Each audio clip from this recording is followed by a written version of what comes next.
That'll let you get to that redirect page. This is the elementary science K-5 afternoon session, 12:31 p.m., September 22nd, 2014. Let's see if you still done.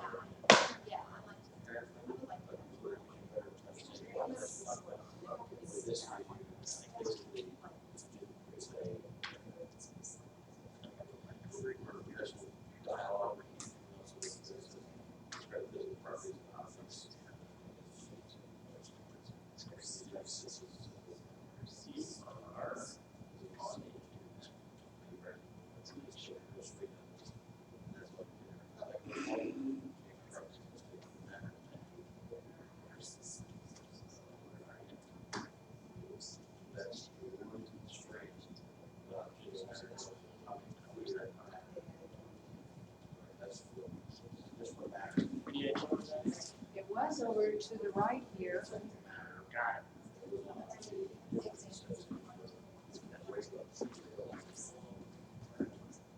Get rid of those GLEs. At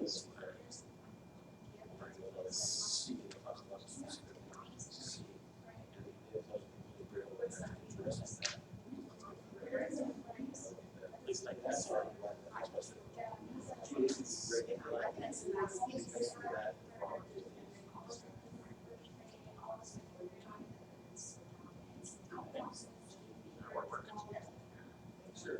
It works.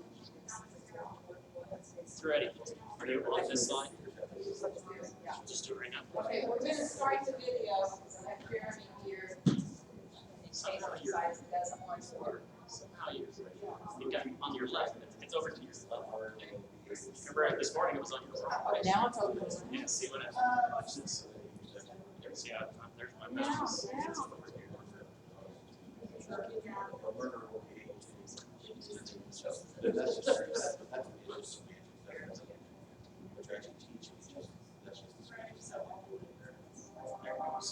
Here we go, video.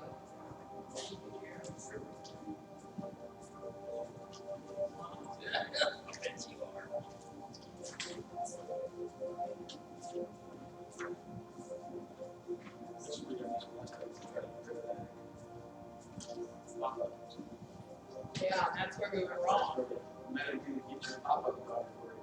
It doesn't have on. If you want me to figure it out. But it might freeze again. It's gone. It actually runs. Oh, it's gone now. There, it was Probably not.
change very, so when you're at the elementary level, foundation has to be, you have to have a foundation. In order to be able to think critically, you have to understand basic concepts. I think that gets lost sometimes when people start feeling like you have to think critically. A lot of my third graders think critically on everything we do, but I also need them to understand, the purpose behind everything. If you don't understand the very fundamental of anything, a culture, a scientific process, a mathematical equation, if you don't understand the very basic, then you can't think critically about it. That's why I think we have to go deeper, not wider. We have to get that core foundation solid. And there has to be some mastery somewhere along the line. Mastery is something that we talked about this earlier, that we have to get people to understand, and we have to get maybe each other to understand the value of getting children to understand something at a concrete level, so that they can build on it, so that they can go, oh, well, if this does that, then what can this do? If we don't ever give them that this does that level, then you can't think, well, then it can become this or it can become that, because you don't have that structure. And elementary science has got to be able to give them that structure.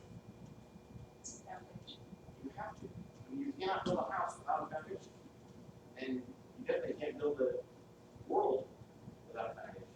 And I think there's just so much pressure to get through so much that we don't give, we were talking at lunch about asking the student, do you understand this? Everybody says yes, move on, because we've got so much we got to get through, instead of really taking the time to assess whether the student does understand it versus a verbal yes, no, or a head nod. It's so simple to find that information out when we talk about some areas. Yeah. Easy ways to do that. We have to, again, it goes back to professional development. We have to teach people how to teach it. It all comes back to that. We use math as an example at lunch, that the teacher can do the math problem and say, does everybody understand it? And the students say yes, because for lots of reasons, they're too shy, they don't want to look stupid in front of their peers, so they say they do. How about if the teacher had, everybody had a whiteboard and they had to do the problem, flip it around, and then the teacher could see who does know it, who doesn't know it, instead of just relying on that self-reporting of the student. Well, it's not going on there.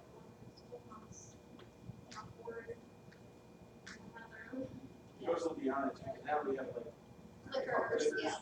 It's very simple. I can sit here with this group of people. We have a set of clickers. If I want to know who understands it, I bring them on my computer screen. They put the problems there. If they work the problem out, they put their answer in. They click, they choose how they want to work. I can see instantaneously which students understood the concept, which students didn't understand the concept, and we can address it right then. There's lots of ways of evaluating communication. I think the key is doing it that way, whatever. The key is getting people to do it. Teaching teachers how to get Yeah, That's right. assessments. I don't necessarily think the problem is. Not the summative. Yeah. We have the summative, we need to teach the teachers how to get performative assessments so that they can perform their instructions and really make sure that they're teaching what they need to What do you think about this concept, Sean, about schools I've been affiliated with, we just have added to the curriculum? Right, That's what I took it out. Right. You know, you said teach deeper and less. Yeah, I just want to make sure that they have those foundations like what he's talking about, because if we don't make sure those foundations are in place, then through 2 years, 3 years, 6 months down the road, we're going to figure out, like, I'm looking at my son's math, for example, and there's gaps in there. Well, that's because we moved right through it, because we had to get through the book before the test came. Now, if we're math testing in March, school doesn't end until May, we're gonna rush through everything so that they have been exposed to it when the test comes.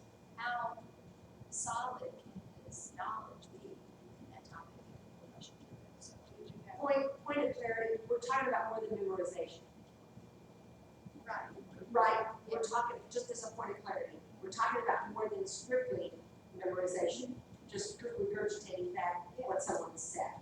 I think Paris talked about that even through kindergarten level. I mean, they can experience it versus just citing it back to Teaching them the thing. And there is some memorization. Has to be. Like which one of the alphabet do you not want them to have to know? right here. Which one's less important? Right, they have to know them all. Okay, good, very good discussion. I think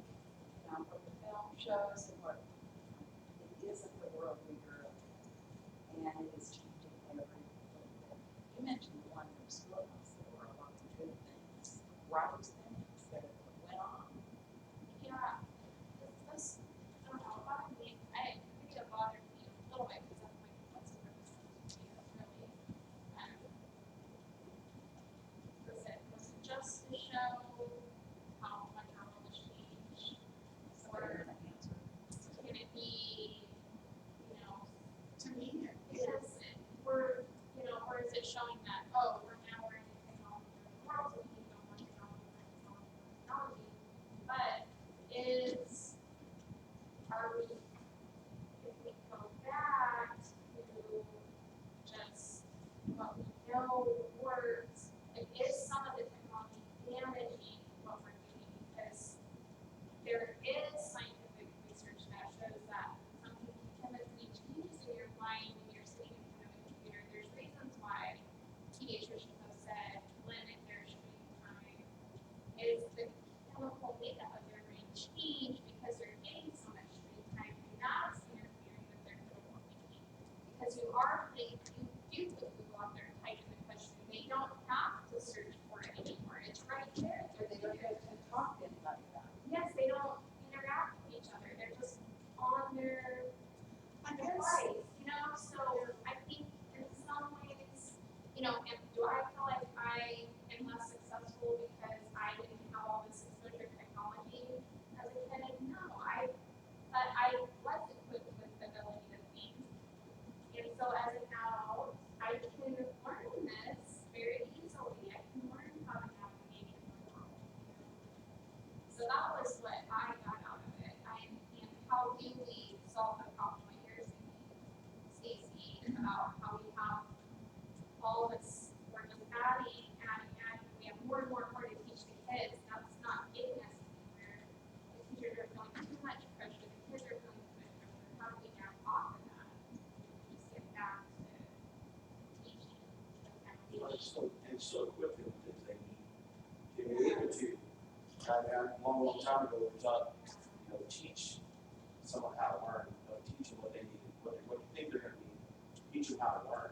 Right. That's it. Like I said, give them the foundation. I think you are giving them what they need to learn from. Because if you can teach them about matter, the phases of matter, and all these things, then when they get older, they can understand changes in matter and the reason why the climate is changing because they understand matter. But we, as this group, elementary K-5, I feel very strong that we need to understand the structure of this. Needs to be structure. It needs to be that foundation. And K-5 elementary science will create your stronger female role models in science because I just spent a couple days showing students women in science. The whole thing with inventor cards, and like we made our trading cards, and kids that take their own inventors, and stress the fact that these women are in science and try to avoid all the Franklins in the world. My little girls went out and they found lots and lots of women who invented things that changed the world. The inventor of the windshield wiper blade, which I didn't know, was a woman, and the reason the rationale behind it. And some other girls who were ready to expand on it this week, and they're going to have to figure out an invention on how to move a pencil from one desk to another. And so I'm giving them their lots of supplies, their list, and they're going to have to draw their thing out. But the little girls are just equally excited about this as the little boys right now. And if we can keep that enthusiasm rolling through third grade, fourth grade, and fifth grade, get them in the middle school still enjoying it, give them something to enjoy, but give them the background so it doesn't feel foreign to them, like a lot of our teachers, it feels foreign to them because it wasn't stressing them when they were in elementary school. And then it was further behind when they were in college, I'm pretty good at science, but they didn't feel comfortable strong with it, so they took the class, they studied hard, and they passed the class. But they never have internalized, how much they could invent or what they could come up with. So I would like to speak to all three of these are synthesized in my brain together in one way. When you refer back to Bloom's taxonomy and you think about what we used to know about depth of knowledge and moving from one level to the next and being able to synthesize at the last level of it, what I think has happened from my observation is that when we started trying to increase the level of participation by students in that, what you describe as the ability to think on your own. I think that teachers who did not have an instructional base to, they immediately try to jump to the synthesis and analysis page of Bloom's taxonomy because I thought that's what other people wanted them to be doing. And so somewhere along the way, they left out what you're describing as the essentials. You have to have some knowledge. You have to have some base, or otherwise you have nothing to synthesize. And so I think somewhere through history and education, when we started coming up with our depth of knowledge wheels and all of those things, that people started saying, well, I better not do that because when someone comes in to observe me, they're going to think all I do is have kids memorize. Well, there has to be a level of understanding that level, otherwise none of this is meaningful. And so that's what I'm hearing in this conversation. We all know you have to have the knowledge. You can't synthesize or analyze. Yeah, build on it. Right. I think too that when I looked at the order of the prioritized activity that we did this morning, and there was one on content knowledge and one on problem solving. And a long time ago, I would have put the content knowledge as the first priority of what we do in school because back when I first started, the amount of knowledge that you had made a difference in your success. And now it's not the amount of knowledge that you have because I can look up the stuff that I don't know. It's readily available. I don't have to even go to the library. I can just look it right up on my computer. It's more about what I do with those facts and knowledge is where the importance comes from today. And so I think we've shifted, because I think back to the periodic table and those assignments where they make you memorize the first 25 symbols of the periodic. If I need a symbol, I can Google that. But there are some of those that I frequently would use, carbon, oxygen, and it was really handy if I had those memorized and knew the atomic mass of those or whatever. So there are some specific things that you still do need to know factually. But most of the factual pieces, it's really how to manipulate those rather than have those memorized. Right. But when you think though, when you push what you're saying down to a kindergarten, first and second grade level, I think it's essential that children know about germination, seed codes, and what provides nutrients to a seed, and those types of things are not explored in Google. So I think it's all the same conversation that we're having. It's just that we need to be able to make sure that teachers are moving away from, okay, this is what we taught, and this is where we're going. I do. Okay. There's 2 or 3 other activities, but I think the one that you guys have best suits what you guys need to do right now is to kind of come together on what the student that's near graduating should look like. So that is, we call it career, college. Okay? So where do you want that kid to be? What do you want? And do you want to just apply science, or do you want to look at the holistic, which avenue you want to start with holistic on the kid and then say, this is what they look like in science? You're asking us if I want the child to learn science. So my take on the video was, we don't really know what these kids are going to look like in the future. And so the jobs are not there yet. So what we really need to do is think about how can we make sure that they are prepared to be ready for what's going to be in their future. So if we look back at that mapping thing that we did this morning, and we can figure out which one is the most important to make sure that we're successful in their life. You know, thinking about thinking, being real world thinkers, making sure that they're prepared to be successful in society. So our top 2 were Right, our top 2 were cognitive processing was number 1, I believe. Cognitive processor. cognitive processor and academic vision readiness were our top 2. Can I throw another idea? Because I'm listening and I'm open and I'm agreeing even. But there's something that I think we all have to keep in mind is that the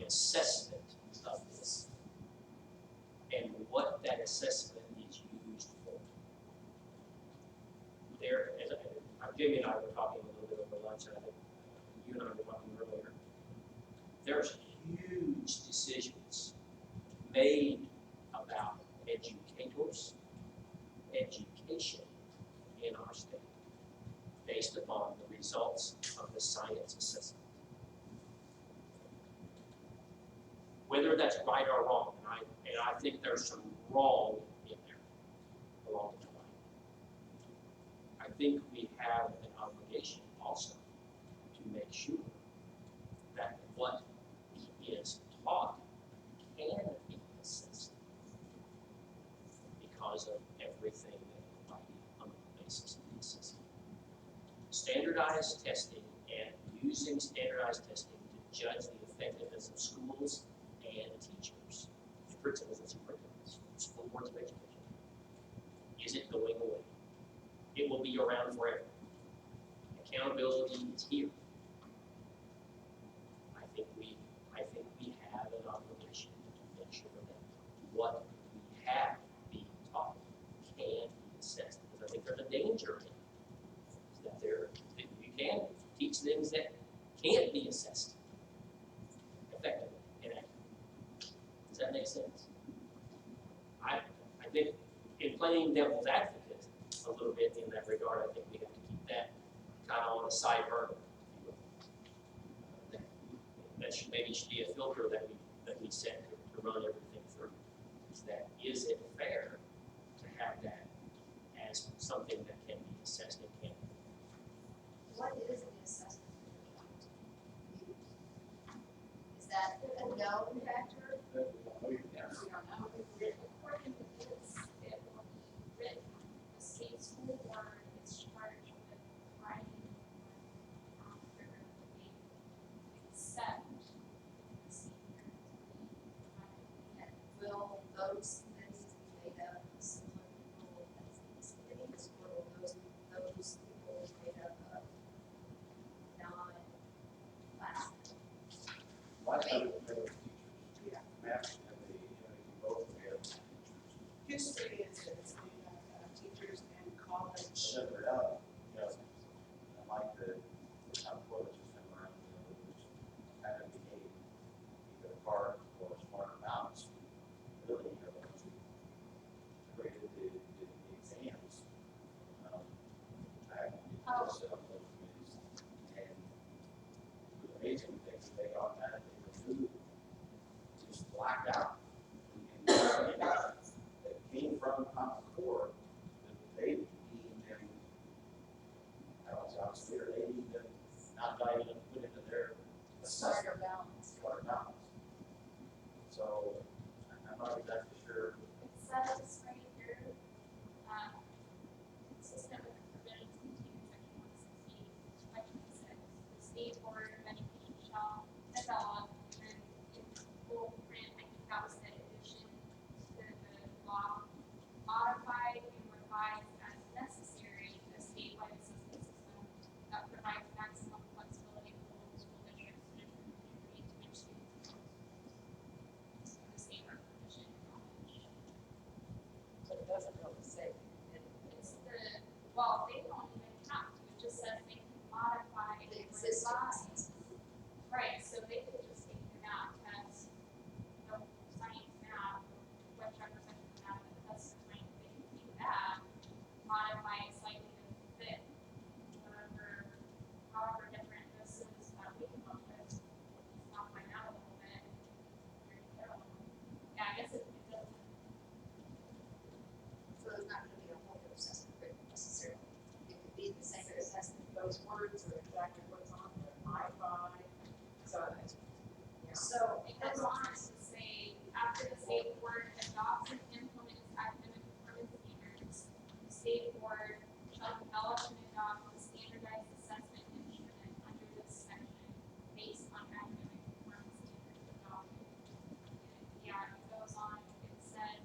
make sure this is what we want it to be. But if they're, so if we drastically change this, then they would modify, revise the assessment. But if we don't drastically change this, we could end up with the same thing that we have. See that, I think if you look at number 7, you go down to the one that says, align home standards and statewide assessment system, so that the indicator needs to not exceed the performance standards of the National Assessment Education Program. So, take it, okay. Align that's on the top. and see, this is also not all, see, this is now, Bill 1490, but this is the Outstanding Schools Act. This whole thing, and so only what's written in bold print where the changes made by the law, the new one. So this is how it's been since 1993. Yeah, Gary, that particular segment that you just read, alignment, no more difficult than the NAEP test.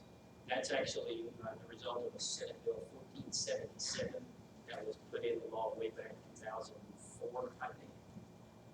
So that's when we first came in with the GLEs. So that's been there for a long time. So would the first step be to compare the latest standards of economic science, which I understand would be the next generation of science standards? The first step is to decide what our purpose is. Like, Let's- what do we want as our end product, or just what do we want kids to know, be able to do when they get out of high school? And we have to back it down to what do we want to put on what the next step of the training. I think it's would be, obviously, would be learning, that foundational background in everything. I mean, have your foundational background in all your core curricular areas. And then they're able to take whatever knowledge, again, teaching them to learn how to learn on their own, giving them all the tools they need to know what they're looking at or what they're looking for. Because it's like when you're trying to find your position, you have to know where you're starting from in order to go somewhere. You have to know where you're starting from. So you got that point in which everything is foundationally there. Then they can branch, they can use the information on the internet, they can use the information and know that it's fundamentally sound. Because if you don't understand the fundamentals, then you can't determine if what you're looking at on the internet is sound. I mean, we did the experiment every year, we were talking about tree octopus. I don't know if you guys have looked that up, but it looks very, very real on the internet. You look at tree octopus, and there's numerous websites on it. You can convince them very easily that there are such things as tree octopus. And then you obviously relate to them and show them, there is such thing as tree octopus. But just because it's on the computer, people believe it wholeheartedly. I mean, last year I did it with my students, and I had 3 students that refused to believe in the tree octopus. I had 20 students that did. And it was very simple thing to show them. You can't just trust things at face value. Just because you can look it up on the internet doesn't mean you can trust it at face value. You have to have that fundamental understanding that a octopus can live outside the water. Well, and that's where this critical thinking problem solving there, to go to the root of that website, see who's publishing it, ask all the questions on bias. Did you just? Yeah, point of clarity. Can someone synthesize or summarize their statement that in the direction that you all think you're ready to go? We want them to have foundational content knowledge and the critical thinking skills necessary to evaluate information. He also addressed digital citizenship, and so that's certainly, that needs to be a component, 21st century skills for students, including digital citizenship, the ability to discern. I don't know that it's a digital thing, it's in anything. If I pick up a magazine, like if I pick up the National Enquirer, I better be able to analyze whether what they're saying is legit or not. I mean, it's Yeah, that, and you got life and anything, yeah. you better go to Right. realize whether or not They're not, but we want them to be able to. I don't know that that's a specific thing to the county. but even at our level, they do pick up things they read, so. A lot of them are very, very, even though I did on Air Force Base, I still monitored on what they're able to do on a computer. And the parents are very cognizant of the things that go on a computer nowadays. A lot of kids aren't just terminals on a computer. And so being able to differentiate between a fact, and now that the advertisers are starting to buy into the fact that they can produce articles and buy advertisements in magazines and make it sound like everything in this article looks like it's a news article in a news magazine, but the reality of it is an advertisement. And that's a huge thing right now. People are just starting to realize it's happening to them. It's not subliminal anymore. They're putting these articles out there. They're buying places in the magazines. We also have to be very cognizant of the literacy piece in this, because there are several wonderful books that are just scientifically inaccurate. You know, they don't have the life cycle down properly. They don't have. So someone screening what you're using with the literature, making sure that it's built on scientific principle is huge. So that's a local thing. I agree. Yeah, which, because this is a discussion I was having with the other day about some particular math curriculum. That's been an issue in my district. And the thing is what, you know, this person I was discussing with her answer to that was that you create standards that would eliminate any sources, the ability to, you know what I mean, that the standards wouldn't encompass core curriculums, like, because they're so good, it would automatically eliminate core curriculums just by. As a curriculum specialist, what I have to say to that is that I'm with you. All curriculum decisions eventually come down to the school board, the school district, independently of what the state comes up with. And so any poor decisions in life, we're never going to get rid of all the poor decisions on what is taught. Well, someone said, when you give people liberty, you give them the ability or the right to make mistakes. You also give them the ability to excel and soar. Yes. So there's pluses and minuses with that. But that's Yes, probably the absolutely. first. Absolutely. People are gonna do it right. Okay, so I've got down so far, tell me if I'm wrong. Foundational content knowledge, critically evaluate information, application, and I'm adding create or synthesize, because I think that we want inventors and we truly want to go out there with STEM. We've got to have problem solvers and inventors, and without creativity, we can't do that. But that's the one I added. So what do you want me to change from our list? And what do we need to add? So yeah, I think we're gonna have to have that, I'm gonna have to have that vision in front of me. I thought we were coming up with a list of what we want the graduate to look like. Right, the career college ready. Foundational content knowledge. And I didn't specifically say science because I would like them to have it across the board, but. So they have, We're gonna bring it down to science. Exactly. Right? Yeah, that's my thought too. foundational. Content knowledge. You want me to write them up there? What do you want me to do? Go ahead and just read it, I want to. while I'm Foundational writing. content knowledge, critically evaluate information, which is kind of what Perry was talking about, the authenticity or truthfulness of something, to apply that knowledge, so to take the knowledge and apply it to different situations is what I'm thinking. And then to be able to create or synthesize, so take that knowledge and do something new with it, or create something new, or invent something new, or I don't know how to word it. What do you need? I here's some chart paper, I can Here, write here's that. some chart paper. Would you all like for me to do that? Is it really? Yes! Is that all of it? I didn't even look at it.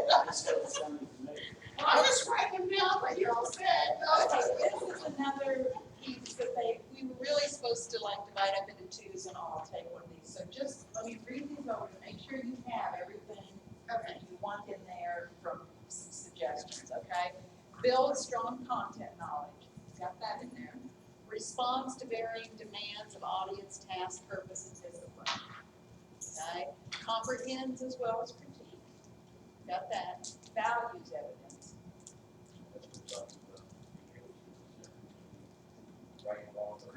Critically evaluate information. Use technical and digital media strategically. And I don't know that we specifically, I mean, they would have to do that. We'll put that on the sign. So what is it? Put technology or something. Yeah. It's use technology and Not as a base, but it's imperative later that students are able to use technology effectively, because I'm telling you, there's no university in the world that doesn't use technology for delivery. That's it. Well, and then all of their tests are online, Right. Right.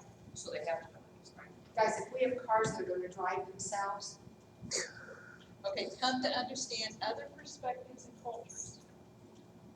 Is that the application piece? Or do we need to add So something? that's just, I think that's just an added component of it. Adding a Student is- component of what we would consider a literate student. And then demonstrates independence. I don't think we have anything in there about communication, the ability. I mean, if I'm looking at a student list, Right. they need. And I'm not sure you have comprehension. And maybe we don't. I mean, these are just somebody else's ideas. We're not responding, is that not part of the ability to respond that? Here's another context. I can't remember. So respond. It responds to various demands. Audience, and in some ways I believe that can be addressing communication both with and You wanna add that to our list? you have to. Everything, yeah, type of form. Right. Right. Right. So, you love finding things, showing this, everything. You have to, you have to show me what you know. Show me straight. You show what we know. And, that's what the response is. I assume that's what the like response to. Like, what they have, how you show what they know. That would be the response. Everybody.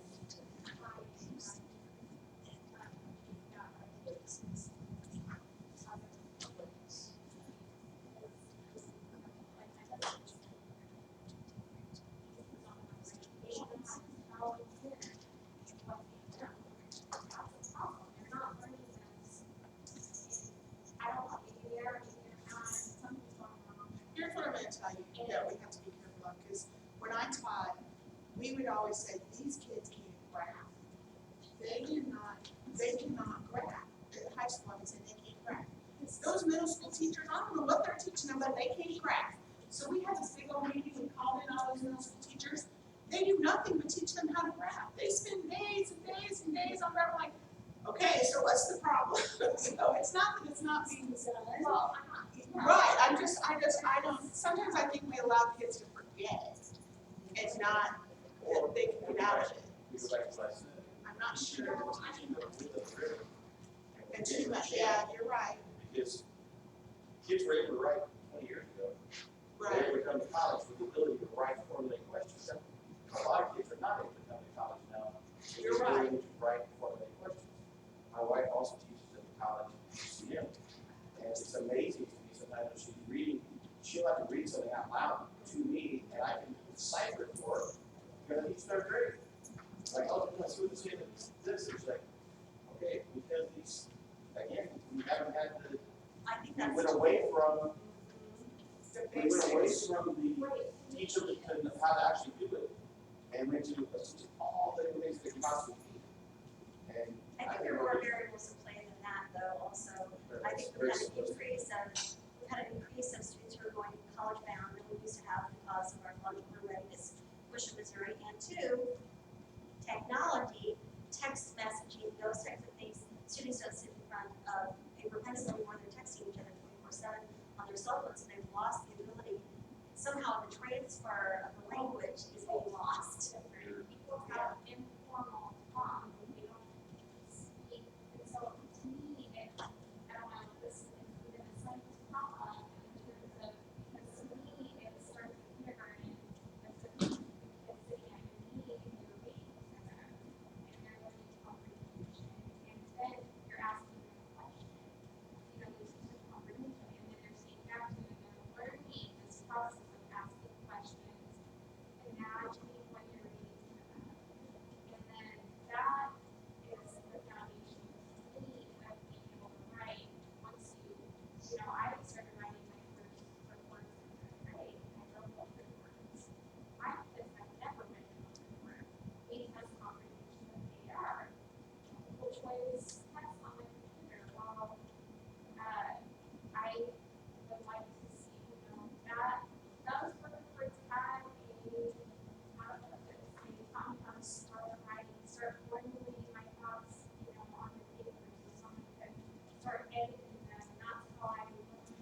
I'll tell you that a lot of, I know all of our schools are doing that.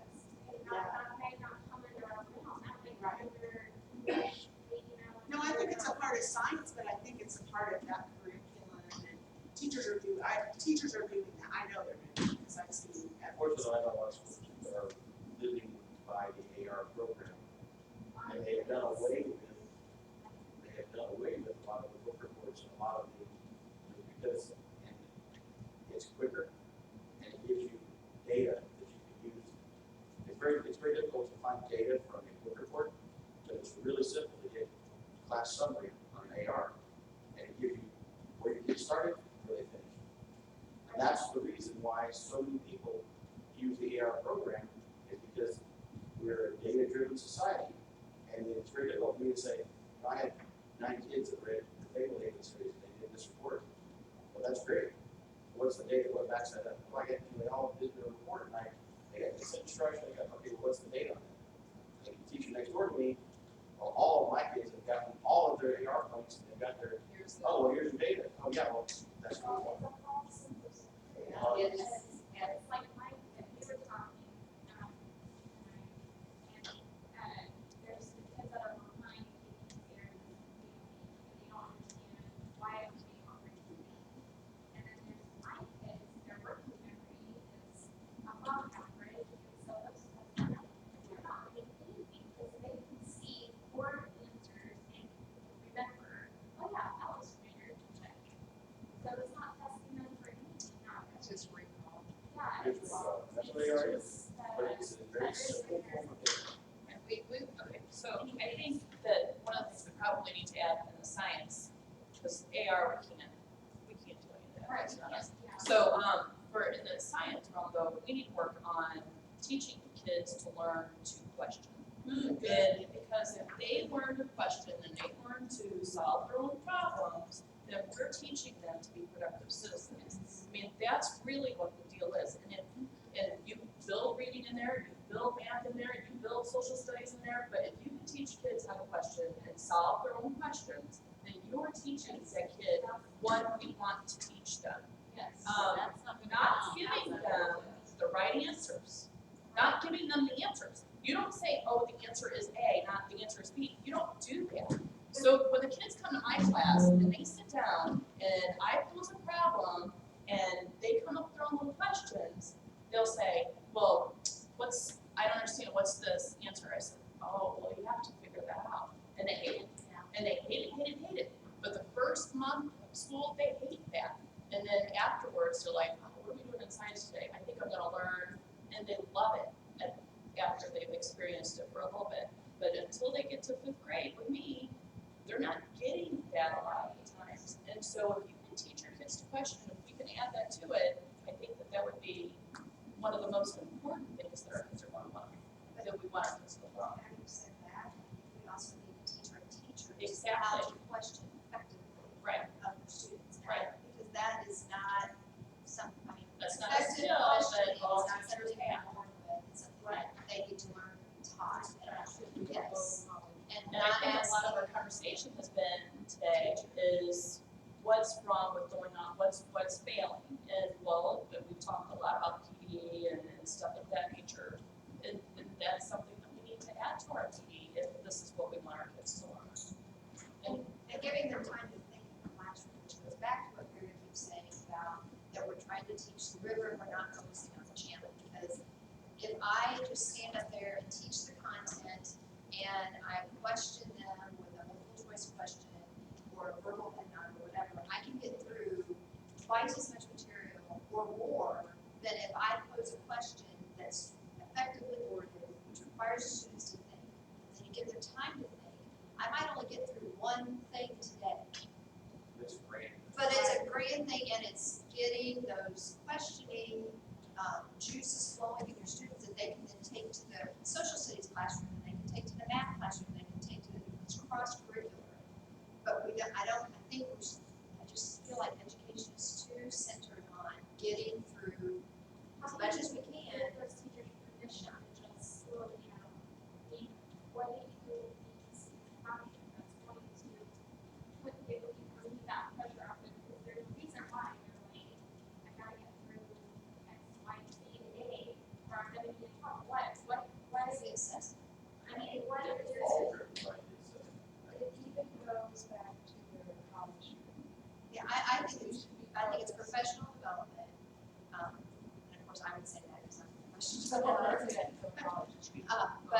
But that's what we're doing right now in our workshops, developing, trying to get teachers to see that the classroom needs to look differently than the classroom they grew up in. And there needs, I mean, your kids need to be talking to each other, they need to be hearing, just like we're hearing today, we're hearing differing opinions. And it makes us think, maybe Jenny has a very valid point, maybe Mary has a very valid point, but I need to hear those points so I can form opinions on my That's what own. we were talking about at lunch. I said, it's something I started a couple of years ago. And when we go through it, my students have gone through their, whatever the project is, whether it's reading, math, science, whatever it is, and they all have a partner. And they work with that partner. I'm working with her, whatever the assignment is. And it's time to dispel their information, what we've talked about. I don't want to talk about what they wanted to say. They have to tell what their partner was going to say. And see, by doing that, then they say, this is what she felt, which we felt, and this is how. And then I ask, do you agree or disagree? And usually you'll find at that moment, the first couple of times they're like, well, I agree, or well, I don't agree. And then you go, why do you agree or not agree? And then when they start having to define why they agree or why they don't agree, they start realizing that probably their opinions aren't that far apart. And it gives them such a different level of critical thinking, in that it's not what do I think, and it's not just what does she think. It's all of a sudden now, what do we actually think as a group? And I just know last year it worked so well with students. I decided to do it again this year. And you gotta forget that by the end of the year, when you work real smooth, Yeah. I feel like, oh, well, just listen to your partner. But Just listen to your colleague. listening is a big thing that we don't do. Listening is something that we do not do as a society. Talk to parents. It's kind of a lost art. It's take the technology. I think teachers need really, if you don't have to listen, you read it, it's so impersonal. But it's also, the world's moving so fast, it's faster than mine. I mean, I did chores the other day, Well, that was the video, and there's one thing about the video that I agree with. There's lots of things that I disagree with, or I feel it's just it's a factoid. But when it says, there's going to be 5 billion bits of information, new information to come out. But how much of that information is of value to us as a society? Just because there's that much more information out there does not mean that what we really need to know as a society is exponentially growing. We do need to evolve and grow, but I don't think it's to the rate that what, like I said, I've seen that video before. They were using our teacher workshop at the beginning of the school year. And I said the exact same thing then. Just because there's so much more information doesn't mean that that's information that's of value to our school systems.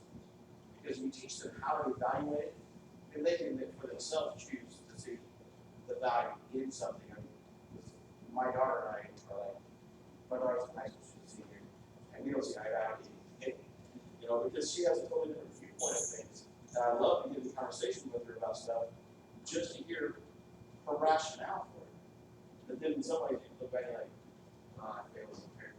I just don't understand. But you want to teach them to think, and then you're back. Exactly. But you want to, you love to hear their thoughts. Yeah. Even in third grade, you want them to have their thoughts. But you also want them to have the right information to base those thoughts on. Accurate. So I think what you're saying is basically that we need to teach our kids to be science literate and learn how to go through and make sure that we're evaluating sources and make sure that the sources that we're getting our information from are valid so that they can solve the problems that they want to solve as an adult. And we do that all the time. Like if there's something wrong with us, we want to make sure that the source that we're getting information and data from is accurate. For example, about 6 months or whatever ago, I got poison-ivy. Well, I wanted to know all the information I could possibly get to get rid of poison-ivy, and so then I had to go through and figure out, and so I had a problem. Then I needed to have the reading ability and the process to figure out which information was accurate and how to solve my problem. So I think that's kind of what we're saying here is being able to question effectively and then being able to be scientifically literate to solve real world problems. Is that, I think, where we're heading? The scientific process, it doesn't matter what you put the scientific process to, you can use the scientific process in Any becomes the readiness that Every will genre of steps. life, you Right. use the process.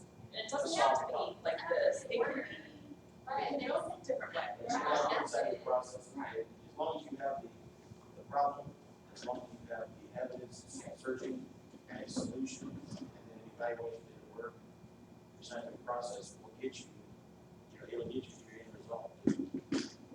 Without scientific process, And some teachers have such a difficult problem with making sure that teaching science is cross-curricular. Well, if you're going through the scientific process, you are teaching cross-curricular because you're teaching them to read, you're teaching them to write, you're teaching them to question effectively. So then you're also probably doing some math along the way as well. So, right. So do you think we can come up with a paragraph? small numbers, yes. Bullets. Let's do bullets. Let's do bullets. Okay, because we're gonna come back to this. So do we work have to define scientific process? I mean, I think I know what it is, you guys think you know, or I do think you? everyone knows the scientific process, and everyone realizes that there are many Yeah. models of scientific process, but all of them have the same components. So foundational content knowledge, it seems like use scientific process would get rid of critically think, evaluate information, and create or synthesize, and it would get rid of asked questions. Keep digital citizenship, ability to discern printed materials, you can keep that, I would. okay? And then I'm wondering about, do you think communication and collaboration is in scientific process, or do you think we need to add something else? We're leery of putting, becomes too much in scientific Yeah, process. that's what I'm wondering too. Because anyone who just reads this from the outside. That's what I'm asking is not for going to right understand now. what scientific Yeah. process encompasses. I would think you would want to have critical thinking And evaluation. keep it, okay, Because and keep asked questions. I think she's it not is getting in the classroom, doesn't maybe not know the Right, scientific process. And the first thing she's going to see is, well, there's nothing here about critical thinking. But I understand that that's, okay, so I'm assuming that we want this to be a document right, that everyone can pick up and read and understand. And a little redundancy isn't going to hurt anyone who is. Can you Okay. write what you have in? so foundational content knowledge, critically thinking, you write it where? Well, Can come we up just- with, you want just, we kind of need it in a decent form. Anybody want to take a stab at it, or brainstorm group? We need it to be in sentence. Like I was saying, yeah, like paragraph one. Okay, so time to think is not one. That's what they need in the classroom. And they don't need to publicly, we want them to be able to publicly perform, and it's bigger than that. So do we want I to would give think that should be in there, in whatever you have, there's a Scientific dissemination of process when you information. share your study. That's like That's the the last. Right, that, Right? okay. Express I- to someone. We could say no and communicate foundational content knowledge. But that's not enough. They need to communicate their ideas as well. Right, that's where I was going to get about performance. It doesn't have to be them physically speaking. It could be their project, it could be showing their project. Next to hear the leader. Well, that's what it could be writing. And you know, So, lawyers. But I don't know that public performance, if I were a stranger, not having sat in here, how can we reword that to better? Why can't you say something to communicate? I don't know. There wasn't. You just say share Through your a study. variety of ways. Share your study. Right. But you can share your study anyway. You can share your study Goal through two. verbal. Usually they're defending, aren't they? They're defending what they've come up with. Just say you want to have these four things. Say, communicate effectively, think beyond the classroom. That's being able to effectively communicate. Those things that you can communicate your ideas. Go back to the document that's still pretty effective. Is this good? I mean, does this describe it, these four goal statements? Standard goals of standards. At the top of those four areas. This, Yeah. Does that capture it all? Make sure it captures it. read it aloud for us, will you? And students in Missouri Public Schools will acquire the knowledge and skills to gather, analyze, and apply information and ideas. Okay, wait a minute, let's cross out what Okay. that is covered. So they'll acquire the knowledge, So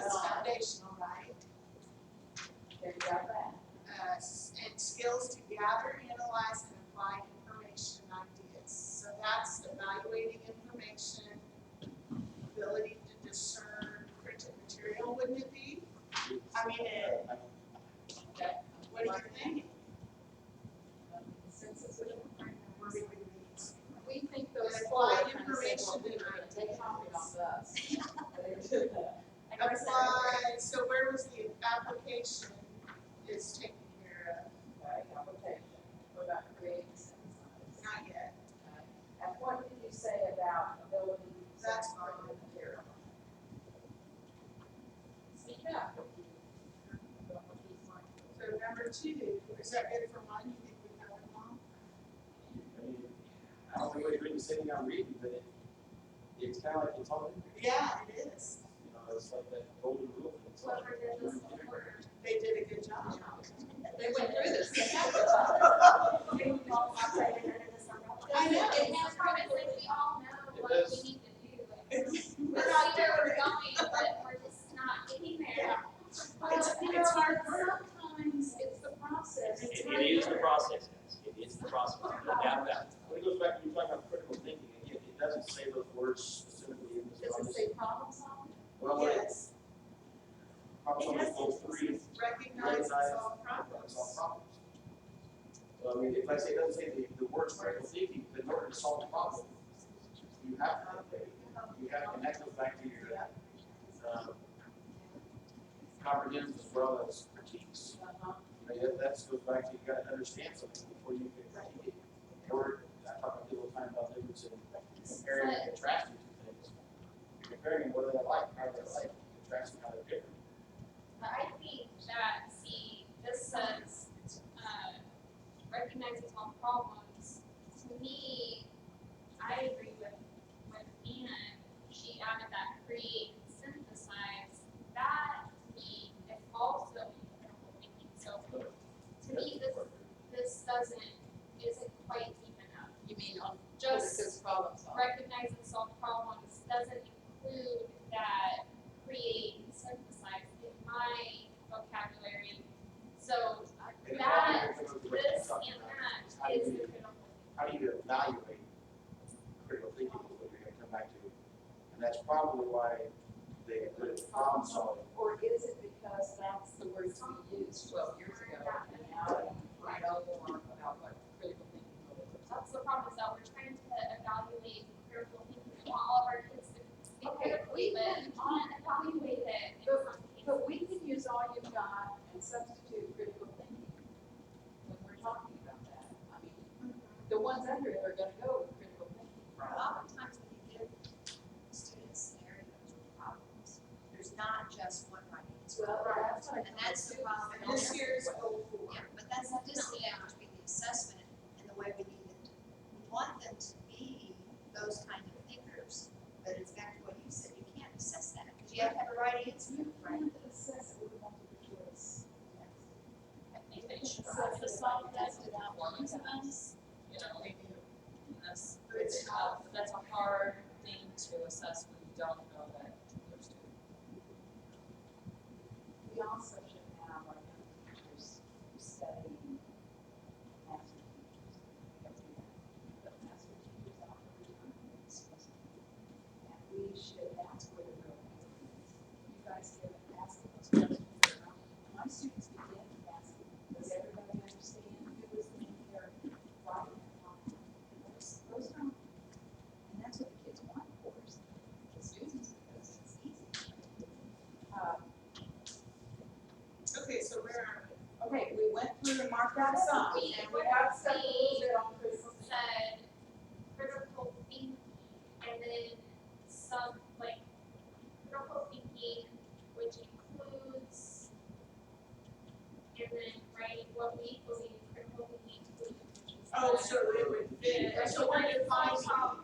Like, right, including but not limited to, or something, problem solving, creating, and like, you know, that way we're defining critical thinking in a way, so it's more specific, what exactly we're talking about, I don't know. Although number 1.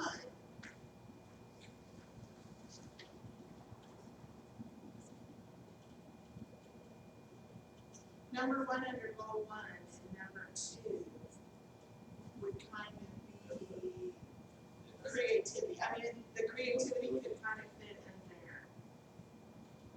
And 3. We have several Yeah. ones. All of it lends itself to critical thinking.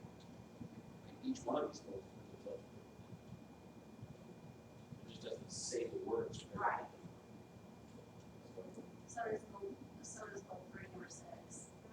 how to propose a Yes, solution. proposed solutions, that's really what I was thinking when I said creativity, was that number 6. Yes, just decide which one's best, yeah. I think it's there. I do. Wow, they did a good job. So, but if we wanted to improve on it, we might have put critical thinking in that. Yes, kind of what we talked about, you need to have somewhere to incorporate the terminology so that people feel more comfortable that that's what's actually taking place. Sometimes it's just like labeling it, this is the cow, you know, people advice, like, don't do that, this is the cow, right? And interesting thing I do with my students, because they know critical thinking, they push everything, it's on or it wasn't, whether they can't define what critical thinking is. But they talk about it all the So time. the new need assistant, the new, I don't know if you guys are associated with the need, so system of evaluation for teachers. One of the strands is critical thinking. Does the teacher, allow for critical thinking? And I just look at it and I'm just dumbfounded that they can come in and evaluate this lesson and say, if we say the whole lesson, okay, I guess look for it. But they come in for a 10-minute, this new system, for 10 minutes to evaluate this. And critical thinking takes place throughout every component.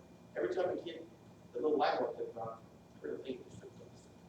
Every time they realize, oh, that's a verb. Critical thinking just took place. But what you're saying is, there still has to be upfront reference. There has to be something that says, Absolutely. Before, so they may come in and see you doing direct instruction. And where was the critical thinking? Well, we Wasn't there yet. Right. So, Can I propose something? Goal 1. Students in Missouri Public Schools will acquire the knowledge and skills to gather, critically analyze, and apply information and ideas. Goal number 2. Students in Missouri Public Schools will acquire the knowledge and skills and that may be okay the way it is here. Goal number 3, students in Missouri Public Schools will acquire the knowledge and critical analyzation skills to recognize and solve problems. Number 4, students in Missouri Public Schools will acquire the knowledge and critical analyzation skills to make decisions and act as responsible members of society. I think by putting that in there, it does exactly what we're trying to do. It gives the pet project a name, everyone's pet. They would have to say critical, and it ties it to a very sound. Well, in my mind, I then can look at those sub-goals through the lens of critical thinking, because it's right there in this end goal. I think it would be in this, not using the words evidence and judgment. Evidence is a big push that, again, I'm coming from adult education and literacy, and so I'm looking at the high school fluency exam, or new GED 2014, but it's all based, not all, but the majority of it is based on not rich, complex nonfiction text, and then being able to write arguments using evidence to support your argument. Or yes, but I think the word, just like we're saying, I think the word evidence needs to be put into the supplementary. I mean, if you look at the definition of critical thinking, it's analysis and evaluation of an issue in order to form a judgment. That's the definition of critical thinking. And then down here, when it talks about it more, it brings up about using evidence to support judgment evidence. which takes us to those upper levels of. So I guess the question would be, can we reword? We can come up with what we think this career college-ready student should look like. And then that is our goal. So whether or not they choose the placement is, we're close enough to what they've said. It supports everything we're doing wrong. But this talking it through then gets us to see, do we need that quickly or this expectation, or do we throw it out because it doesn't mean what you guys have decided is. And we may want to make sure that we use these words that we're talking about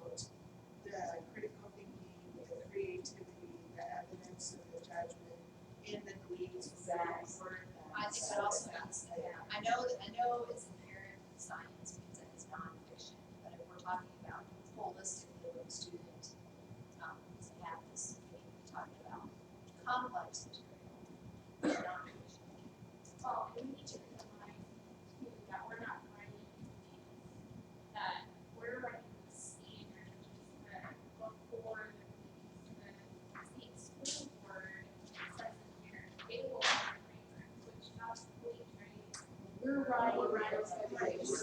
Other way around. We're writing the expectations. Here's the deal, these aren't changing. It says in the law that it's 75 standards and that's these.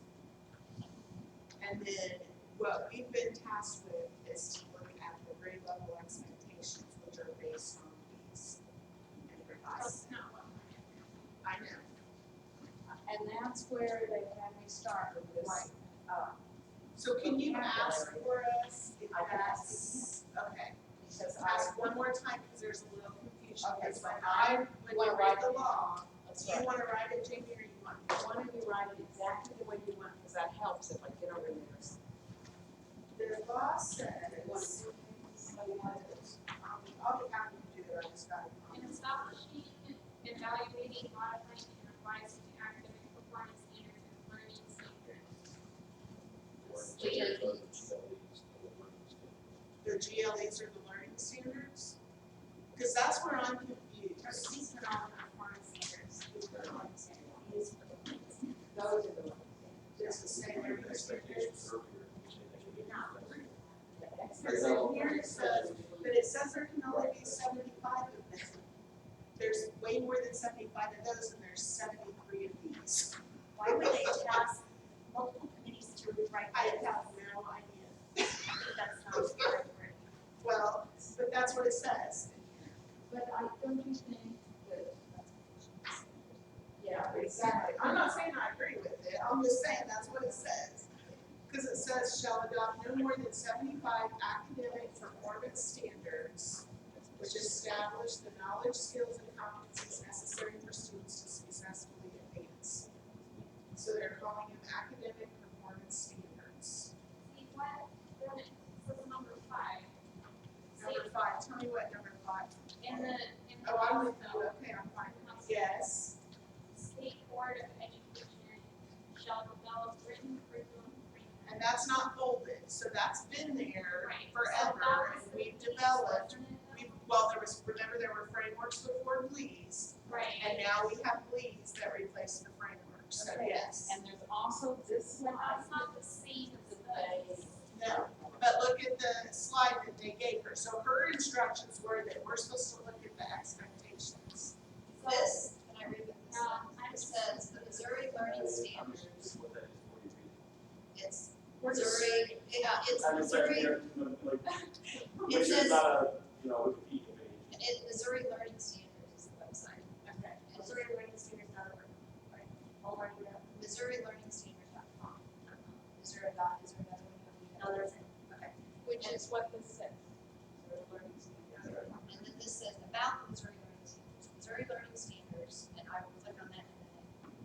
The PDF define the knowledge and skills students need at each grade level and course for success in college, other post-secondary training careers. These grade level and course level expectations are aligned to this, yes, the Show Me standards. So if I click on Missouri Learning Standards, let's see what comes up.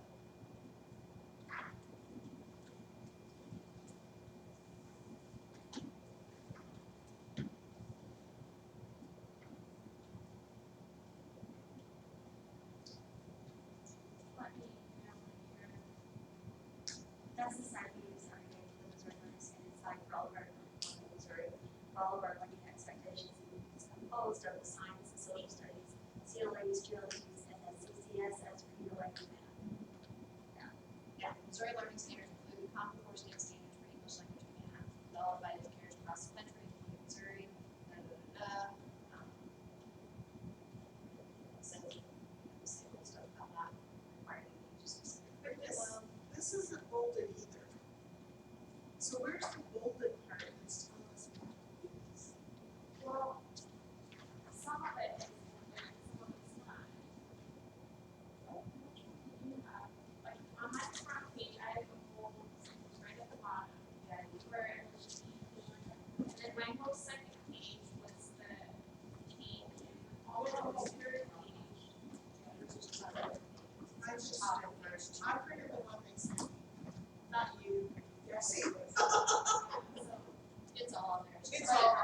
It's a different page. This says,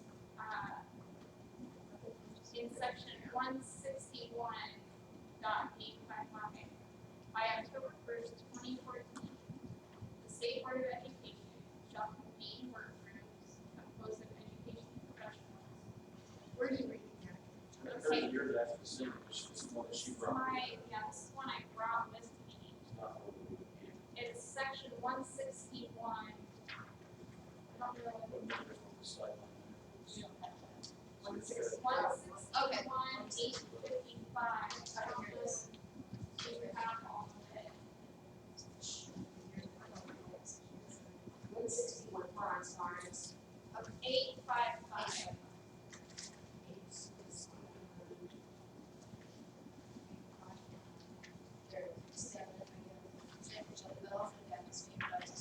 Page 13. Right, that's what I have page 13. it's there, it's there. Is there a page? I'm sorry about that. Yeah, that's what's different about it. And I think it might be that, but it's just that. This is like the So the second to second last. page says that we're to meet within the learning standards. The second page, it's at the top. Well, it It says is bold. Okay. we are supposed to develop and recommend academic performance standards. For each subject area, the State Board of Education develops, evaluates, modifies, revises academic performance standards or learning standards. And Here then it it is. describes the groups and then describes who's gonna be offered. This is what we started with, right? That statement exactly. That's right at the top. So our But the question question is, or we your understand. question is it this or is it this? And, Exactly, are okay, but these, look up at the bottom. Is expectation? yeah, but, It's that, whichever begin's the top, show me that. The right, expectations is what we have here in this, well, that's the other page that you have, that is all of these frames. I think we're just For getting science. confused is the bill itself is using the word standards that's the thing. inappropriately. I mean, they're Well, using the are word these standards. That's the thing. So is this our question? We Whoever wrote understand from this, the HB what were 14. they referring to? Did Were they they use referring to this? That's directly, which, it came from their advice, Whose advice, though? from the people that wrote the bill. From, I This don't RFP know. came from the legislature. no, I don't think No, that. I'm confused, because I'm not sure that that's what they meant. Okay, Well, we will. So is this the right question? We understand from the HB 1490 that we are looking at the academic performance standards. Are we looking at these? Is that, You might want to, you might want to percentage frames of the Whatever this is. My assumption is we're doing these. That's what I think it Because is. a big question on us, I think it's they have incorporated the standards to include, at least, because that's also a set of standards. right? So I think, again, I think I've got the semantics of what you're getting at, and That's the thing, is that if we're supposed to really be, well, But this covers all curriculum areas. We can't be. no, it would just be science, is the only one that we would be looking at. But we wouldn't be on this side. I interrupt you all for a second, just for you, I apologize. My name's Todd Scott, I'm Chief of Staff and Council for the President Pro Tem of the Senate, Tom Dempsey. Tony Blunt, who's from the Governor's Office, and Josh Foster, Chief of Staff for Emory, who is the Center Manager of 14, House Bill 1490. And we just want to swing by and say thank you, because you're serving your state, and you're serving without remuneration at this point, for which we apologize. It should never happen that you'd be asked to come on our table. When we reconvene in January, my hope is that we can get a supplemental appropriation to try to make that right. It's not very equal. Thank you for being here anyway. Just wanted to pass along a message from Senator Dempsey. You know, what we've asked you all to do is really, really difficult work. I probably shouldn't say this, but I think in some ways the legislature sort of punted because it was so difficult. We don't like to get them either. So we punted to a group of citizens and teachers and parents to see if you could come up with a recommendation. And that is really, really difficult work. It's going to take a lot of compromise and, trying to take those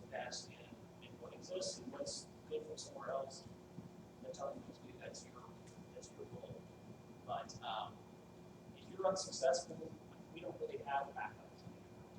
I don't think we handle this next year and try to get it, it'll just be, we can't go indefinitely without a standard. So failing to get approval recommendations from this group, my guess, my assessment, not my wish necessarily, would be the department would probably write whatever they choose. So my plea to you is, thank you for serving, and please do your best to find something we can all live with a year from now. When the board is due. If you have questions, please don't hesitate to call us. But this is really for your baby. We're charged with appointing people. The department is charged with kicking off this first session. And Brian's well aware of what comes next. I'm actually going to let him talk about it. The message from the lieutenant governor is again, thank you. And second, after this meeting, the power all vests in you. There's no oversight of the power, no influence from our office, their office, any office. And it's all you, the teachers, the parents, and the citizens. And the lieutenant governor wish you the best of luck for A couple of housekeeping things. The statute does ask that you update our office and the speaker's office every month. Probably dig into this a little more, but my understanding at this point is when you do have a meeting, it's going to be whenever you schedule it, and we're pushing the department to provide technological support, video conference calls, or teleconference, or web conference. I'm probably going to speak of it as conference. We probably need to notice that out of the sunshine law 24 hours in advance. Happy to help weigh in on that if you want to ask questions of us, kind of have a business card left, which I'm going to leave with the person by the microphone, which is very official. And happy to help if we can, but like Brian said, no one's authorized to tell you what to do, not even the department. So this is your baby. Thank you for taking on this job, and we hope to be able to start covering expenses. But thank you for serving down there your team. Josh, his boss handled the bill of the Senate. Anything you want to weigh in on? I don't. Just reiterate thank you all for being here. If you have any questions, you can go through Todd to get to me. But Todd's a lawyer, so he's probably a better resource than myself. So we're discussing right now, trying to determine whether our role here as facilitator is to rewrite this. Of course, for state standards, it's been around for a very, very long time. That, and are we supposed to go through the GLEs, the grade level expectations, and revise these as it comes off of this particular?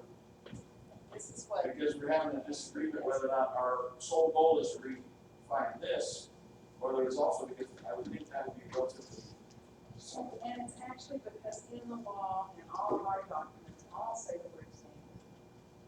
And So so this does not, these aren't classified as a standard, GLEs, because as a framework. Right, So which right, it so says in the law that the state board will develop the framework. So, But it says they're gonna be more than 75.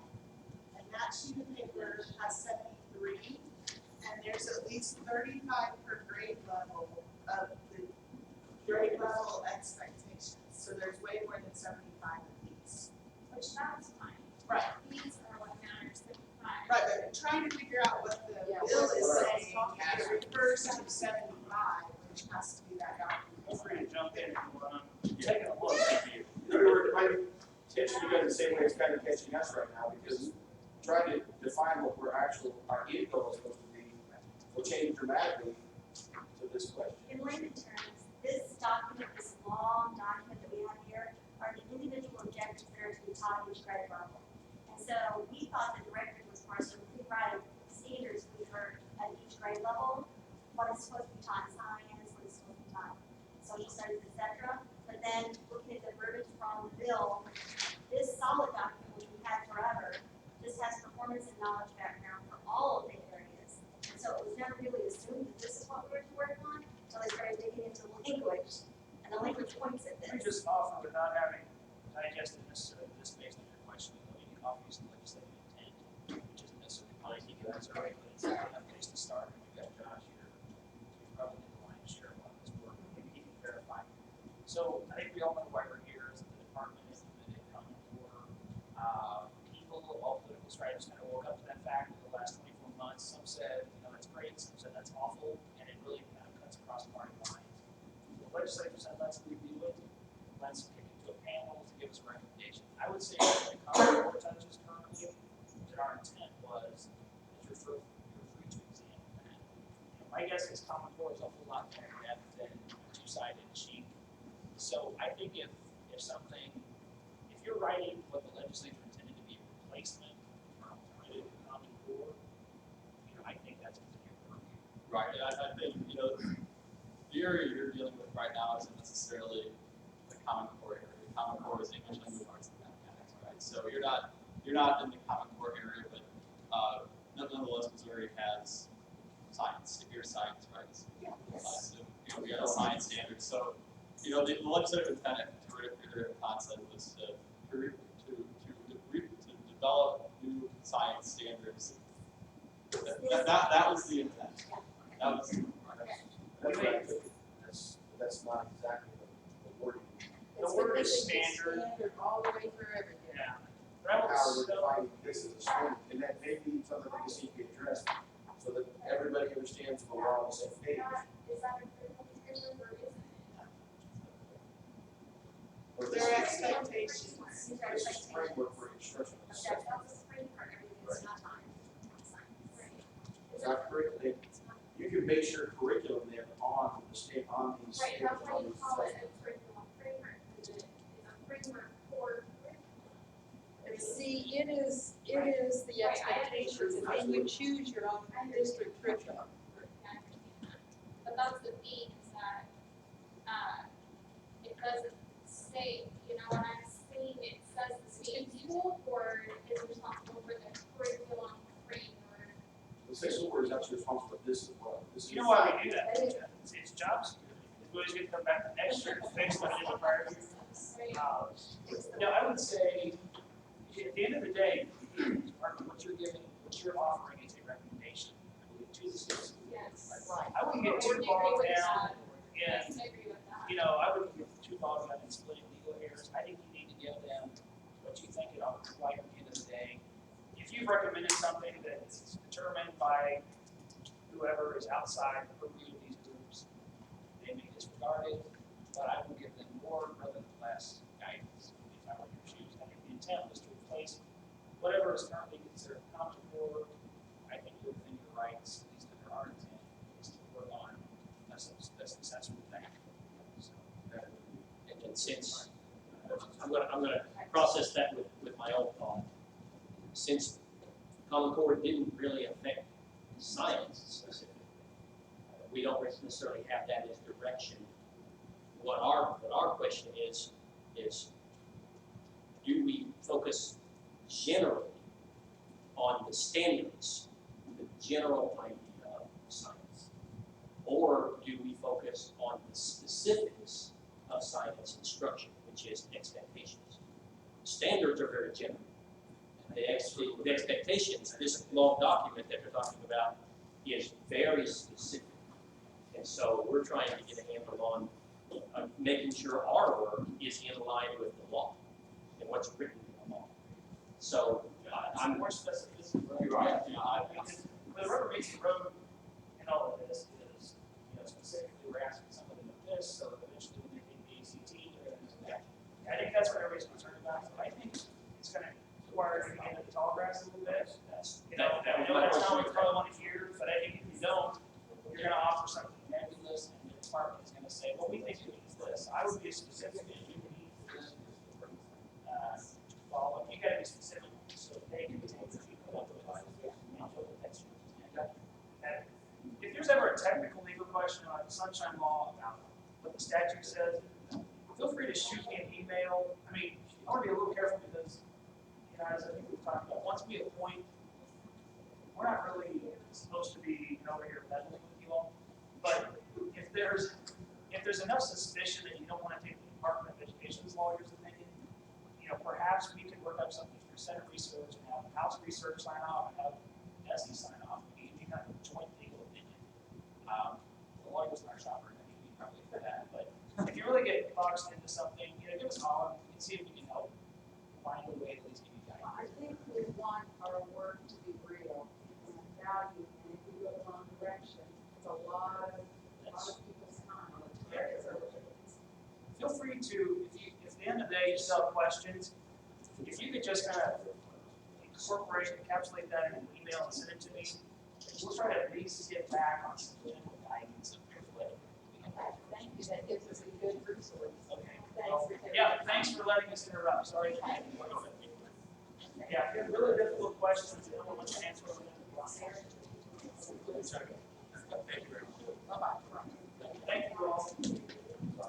Thank you. Because he's emailed.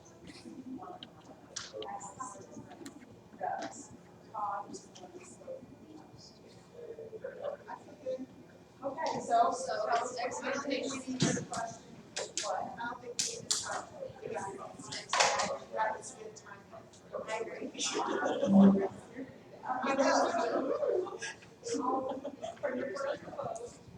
I think they're just changing the verbiage, because next gen are called science standards, and that would be the replacement for the GLEs. So they're just changing the terminology. Hey, why don't you take a 5-minute break, just to stretch your legs and then come back. I just don't want to show them. I mean, because I see it very clearly wants to start the next one. Yeah. I just telling, I know the educator that drives this. So she's on one of the other work groups. So I'll ask her, please call me. Can you go there now? I think we're good. I think we're good. So I'll call her. Well, I'm sure they didn't want us to be sent Ask her to clarify this. If she wrote this, she Okay, can I take about a 5-minute break? Get a restroom. yeah, I just want to make sure that we're on the line. So Jamie, you're gonna be contacting someone, Yeah, I will. yeah, contacting someone to clarify that. Yes, I will.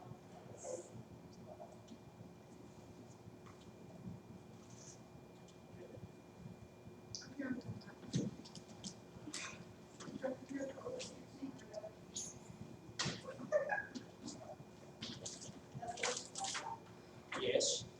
I'm so glad. I don't know this. In my hometown, these are like, I know this. They are old. I brought snacks. Well, that's what I'm, well, if I was following true with my losing 10 pounds by January, I would have brought that. So I need orange slices. I did bring grapes. I had a good intern. Your neighbor on the work group appreciates your choice. Here's strawberries and grapes too.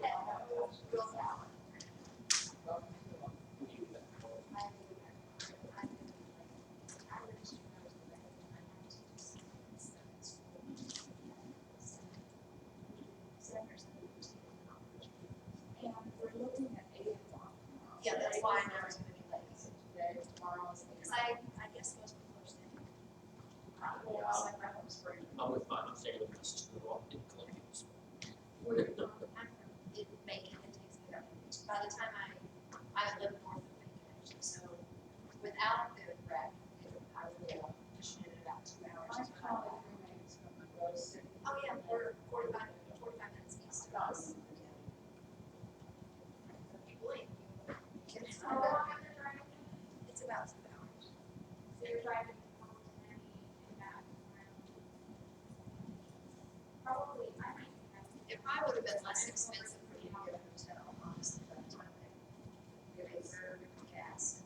Maybe though, maybe. When did that read? January 6th. Yeah, the legislature doesn't convene until January 6th. How far away were you I live north of Macon. I allow 2 hours to get here, and that's without, I ran into a wreck, like, I don't know if you're familiar with Highway 62 backed up from there all the way to stadium. And I was just at a standstill, and I thought, okay, I had allowed exactly enough time to get here, not to sit in traffic. I'm not, I don't go a long way, it's my iron. So you're driving back. And where are you? I have no steps, so we like, we can't last 3 days, we got Fridays there, even this time we get here. Where are you? Work area. Oh, crap. It's all 50 hours. We have Boy Scouts tonight too. All Boy Scouts are down my face. It's a great night for scouts. It's a unusual church So, involved. you know, so. My son's in band, and Their that correspondence with us.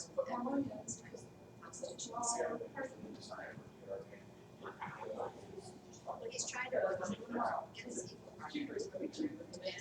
he needs to be at Scouts tonight, but he also, the band teacher, if you don't show up to band practice, takes it off the break. You know, it's afterwards. I don't think.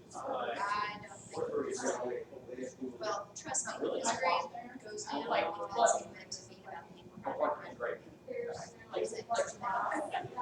maybe he forced him to, he has to be there every morning. Tomorrow he has to be there at 7.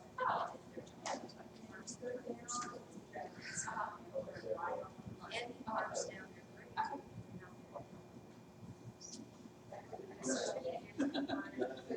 Well, it hasn't happened yet because he's got. But as he gets older, we are. So I was actually honest with her. So I'm reading about it. Right.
Okay, let's go through this slide, these slides real fast, because I do have to make sure we're on the same page with what's going to happen.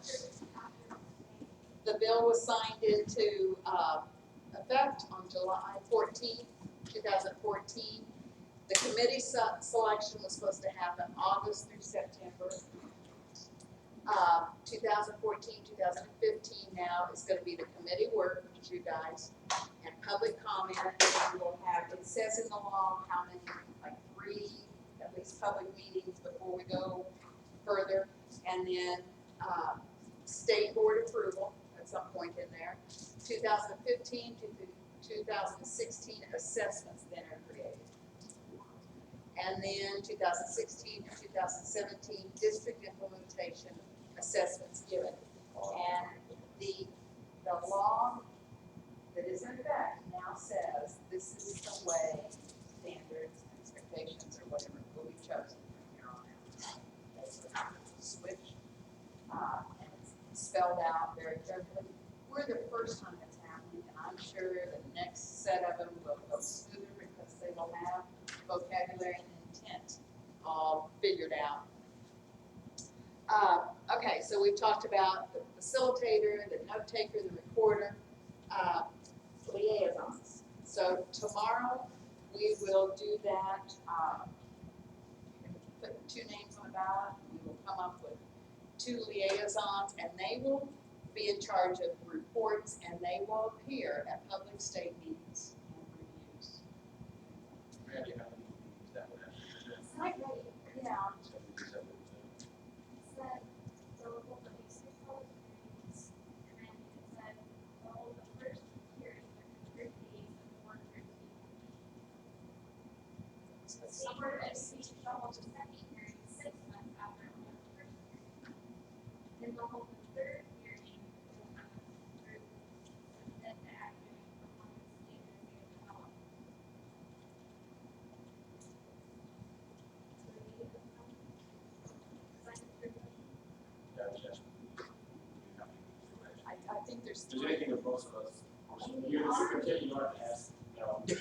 I just didn't have to ask me, but my position. Actually, I still do, but I'm still working.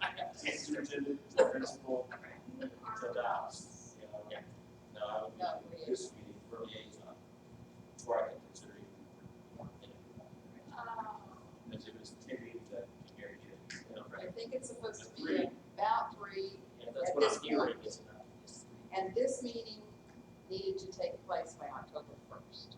Okay, the first of these meetings. And I don't know if it spells it out after that, but this one had to take place before next week. And, okay. All right. We've kind of talked through these activities and what's the best way. Now, we need, did we finish up with that? Are we using the 4 goals, are they called goals? And did we change the wording on one of them? I think we talked about adding the word on 3 of 4, right? Okay, critically, and I don't know exactly how many words it's got. I have it written down, but I can get my computer to place this back. Okay, if you have them written down, and, Jan, would you wanna come after they okay this, see if you can describe that? I can read them as I have had them written. And you guys change them or add to them, or Yeah, please do, because this is just me thinking and writing. the brainstorm. The goal number 1 is you'll kind of refer to your placemats on the goal statements. These you'll recognize the wording here. Goal number 1, students in Missouri Public Schools will acquire the knowledge and skills, gather, critically analyze, and apply information and ideas. Because as I heard it, I heard critical thinking or critically analyzing talked about a lot, and where that was in each of those sub-goals. Okay, anybody have an opinion on that? I think we all agreed on 4 he's gonna read. Okay, so just read it quickly. Okay? Students in Missouri Public Schools will acquire the knowledge and skills to communicate effectively within and beyond the classroom. That one didn't change. In what I read. Number 3, students in Missouri Public Schools will acquire the knowledge and critical thinking skills to recognize and solve problems. Number 4, students in Missouri Public Schools will acquire the knowledge and critical thinking skills to make decisions and act as responsible members of society. Do you all live with that? Thumbs up or thumbs down? JD, is that okay with you? Thumbs up or thumbs down? Okay, we have consensus from everyone. All right, now we start into looking at, I guess, the glees from what they said, and we will also, we have the next generation. She brought them over here. So we need to kind of talk about how you want to go through this. Maybe some of the introduces. Talk about this, or may help us understand what we're talking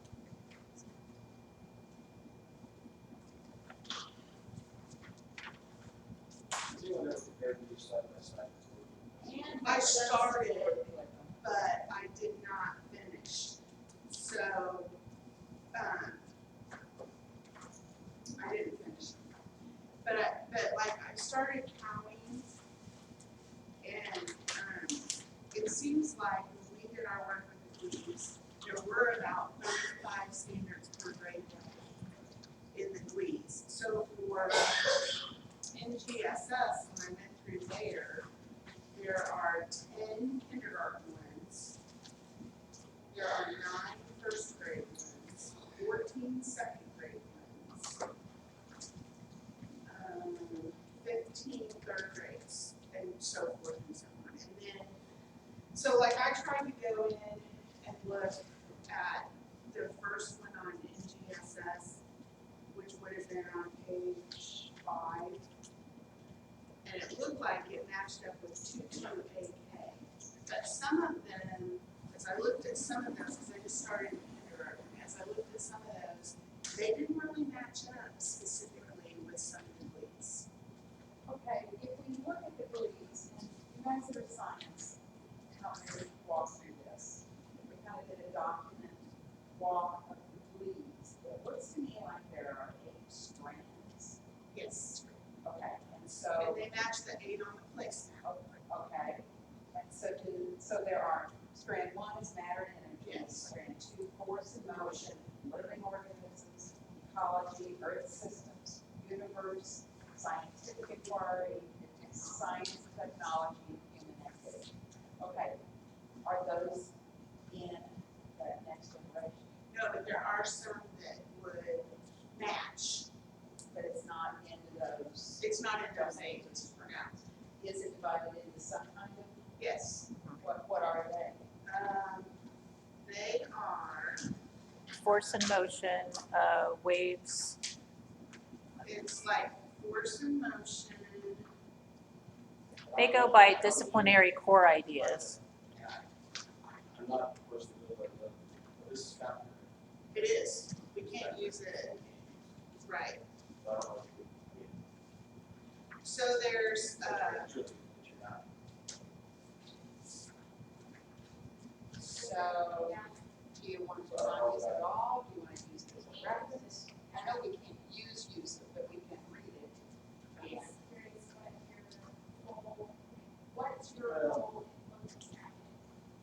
they're national standards that were put together. So whenever you devise design state standards, typically you look at what the national standards are to guide your development of your state standards. So like when we develop these Glees to begin with, when what we have were developed, we use national standards to inform the development of those grade level expectations. So other than to inform, to use it as a resource and a guidance, I didn't really have any plans other than that. Because there are some best practices in here. I mean, there were a lot of smart people that came together to put these together, so I don't think you just discredit it. I don't think you discredit it, but I don't know that we would use it for anything other than a resource. It's exactly that, probably should be. Right. If we go through ours and go through the standards we currently have, we feel what is too weak, we should be able to go through the national standards, be able to strengthen our goals and our expectations, using ideals from. Yes. It's just a resource. Right, and that's where I would want to putting in yet another looking at like one of the other states that already has policies. Well, so we looked at California when Stacy was here. So we can see. California's uses NGSS. They just changed the They cover. just changed, but Okay, so we didn't find the previous document. And Right then now, I I have Massachusetts. I have Massachusetts up right now. No, I have California's up right now. It was Massachusetts that she was looking at. And they were that's the one, yeah, I NGSS. don't have a blueprint, but I can get it probably. So I have California's up right now. So I want to see it. Okay. When I just Googled California state standards, and this is what popped up.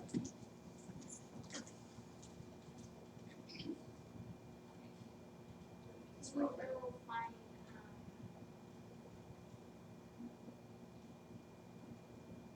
find a kindergarten, like find the. This is kindergarten.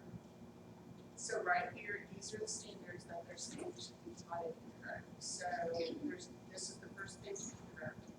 So under physical science, these are the standards that they're saying should be taught. Properties of materials can be observed, measured, and predicted. And then, That looks. I don't know why.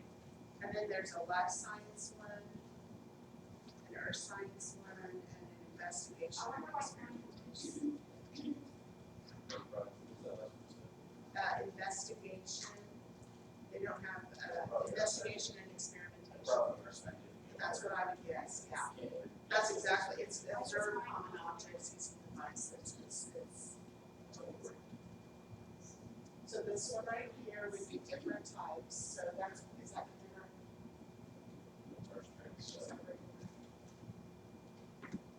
Is that kindergarten? Okay, so we'll, let me show you, maybe you say the same thing. So different types of plants and animals, oh, there's different. This is probably, this is a PDF. See, like that's all pretty, mine's not pretty, it's just. It's the same one. The standards was the same one. Where, go back to where you were, well, just stop on one of those three ones. Look, there you go. Okay, so look at this. Right here, properties of materials can be observed, measured, and predicted as a basis for understanding this concept. Students know objects can be described in terms of the material they are made of. I don't know where these, it could be for. Oh, it's right there. Okay, so this is the same thing, it's just in a smush format. So you're understanding that this is being generations, right? No, this is not. Oh, okay, but they, when We they, would they're have to not look using here. this anymore. California's not using the same word. Is that what you were saying? I don't know, I was on Massachusetts, or she was looking at Massachusetts. Massachusetts has proposed, not been adopted yet. Right. Proposed just adopting new standards based on the next generation. Right, so if you go in and So- change the numbers, I just so I say California instead of Massachusetts. Okay, I apologize. California is what you're seeing right there. okay. And I thought they changed a year ago, maybe a year and a half, California to the next generation. And they may have, I don't know that. I don't. I can't remember, they sent me an email. If you go to the nextgen.org site, you could probably see which states have adopted them. So if we looked at physical science and Rhode Island was the last thing. I can get the standards that they have for common core, or they change. Well, before they replace. okay, so would you say this is, This is the one that's adopted based on Massachusetts. The ones that were not- that's their new one? This is- So on California, right, this is what they show for kindergarten. I understand what you're saying. Can you show me, is this access or not? Oh, I was like, I had that like on. I don't see this difference in physical science. I don't see any physical science in GSS, that's my problem. If they are See if you're gonna shrink this. Yes, physical science. Yeah. Yeah, this is kindergarten. I know it is. Oh, okay, so it's this right here. So plan, no, so theirs is not GSS. It's not the same wording as what's. That's California. This is California. Now Massachusetts. Yes, you're straight up, except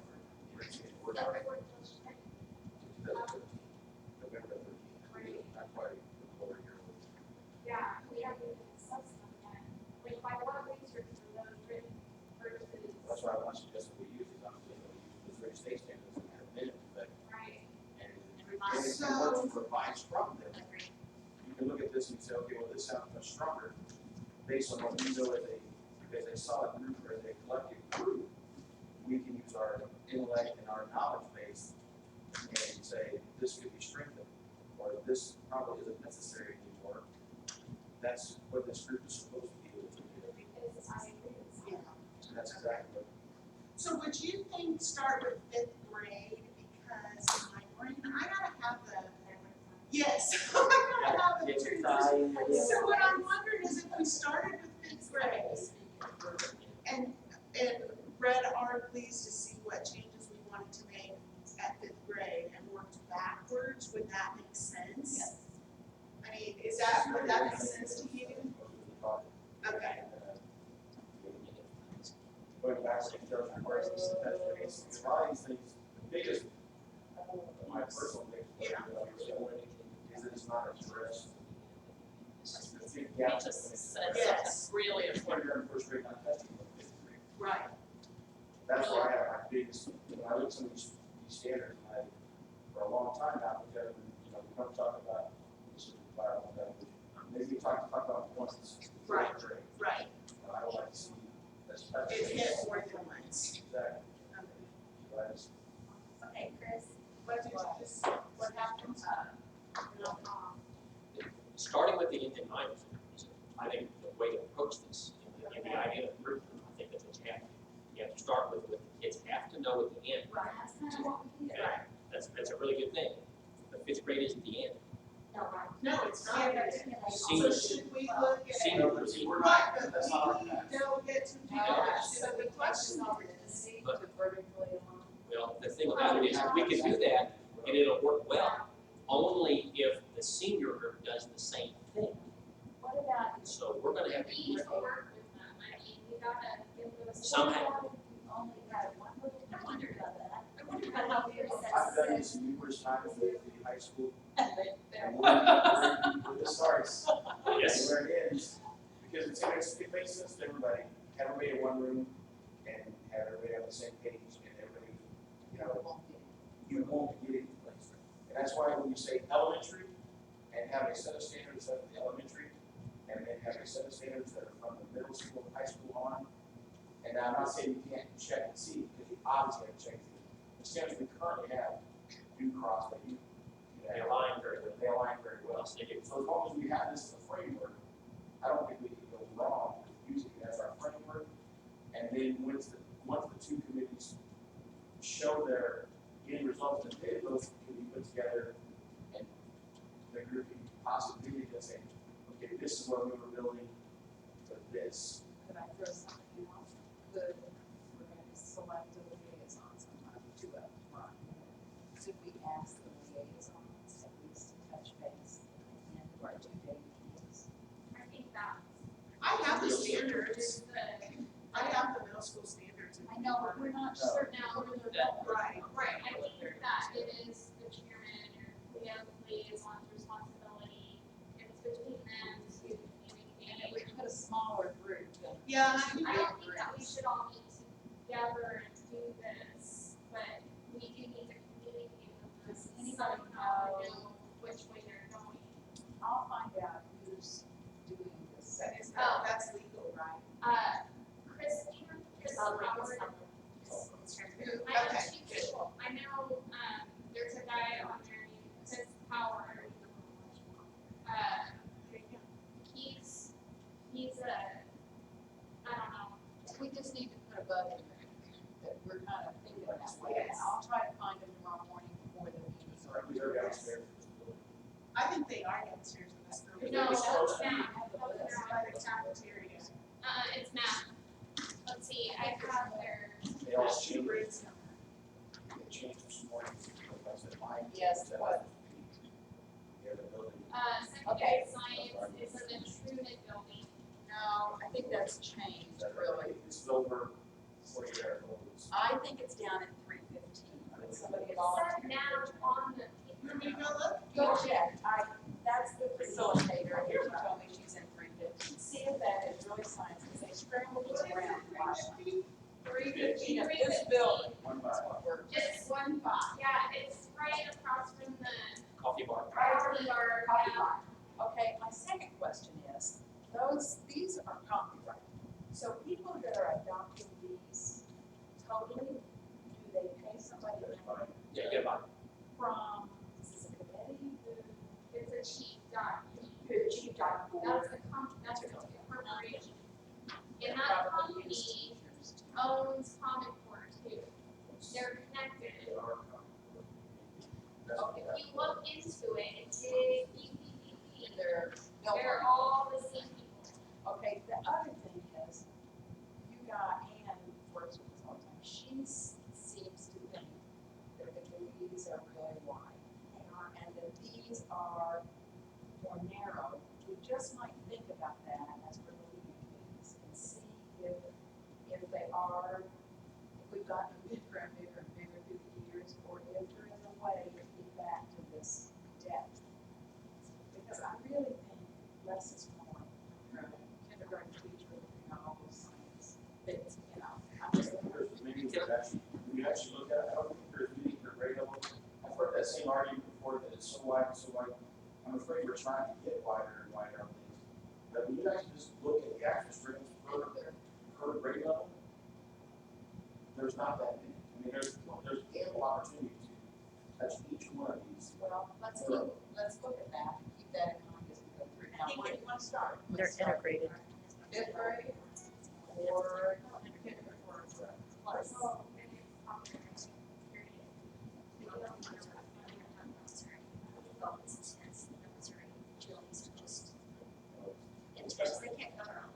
Anybody opposed to starting with fifth grade? No, I'm fine. I think we can. Okay. I think that's the only way we're really going to get. Let's Julie. look Yeah. at the fifth I've grade. been Some through- things I just have to know. What grades do you have? You have a third grader. I have third, first, third, fifth. So fifth will work. Okay, Yeah. so. I want to say something. I agree with Ann in one way, but I agree more with Mary. The initial GLEs in 2004 were extremely wide. In 2008, the 2008 version, they narrowed those. And those are narrowed much from the 2004 versions. Still going to be wide, but I think it's manageable as a document we can use as a basic solution. If you remember their grade span too. And so some districts, through their curriculum devising, have pulled one or two of the leads that might have been in third grade and put them into second. And so it's a bigger picture, taking our more complete picture in second than a bit here, a bit there, a bit there. So you have that latitude with the grade span. They're not, it's built. I think Truman 400 was I've interrupted all meetings. They were the summer, because I talked to her, she left. Huh? They were the summer. And Truman 400, they were downstairs. Okay, well, They were. I don't know where they are, but they're not. This is on this morning, where I was, she was very, she's like, I'm sorry, but we around that meeting instead of like an hour ago, we had a meeting because. Well, I think they must have moved in then. So I have no idea. It's math and something else Okay. downstairs. So we'll find it. I know who the lady that was in charge. We'll see. Okay, so we're starting. Talking about, and wait, who was the lady that you were talking about? Let's see.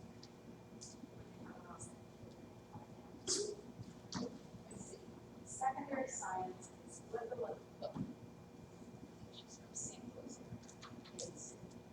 Kansas City, you think? Which strand?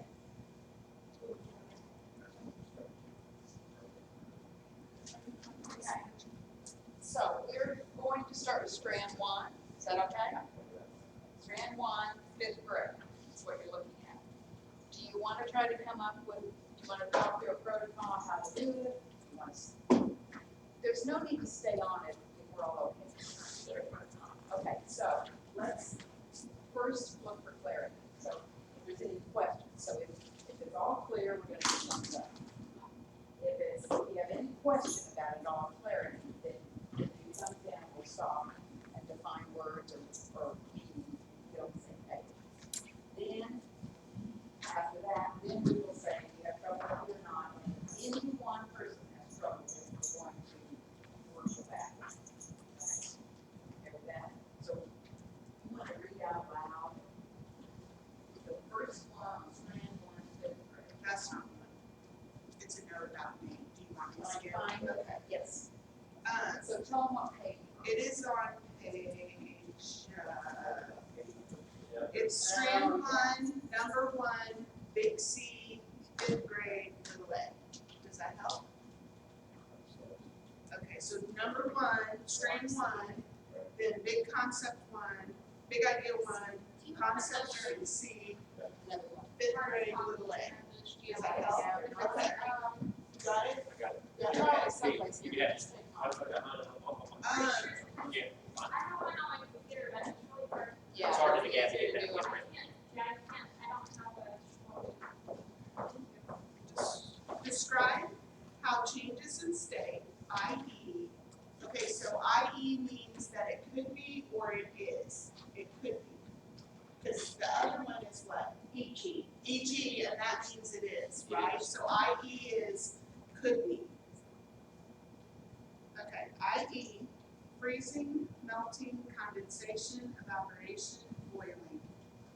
Provide evidence that matter is made of particles too small to be seen. Describe how changes in state provide evidence that matter is made of particles too small to be seen.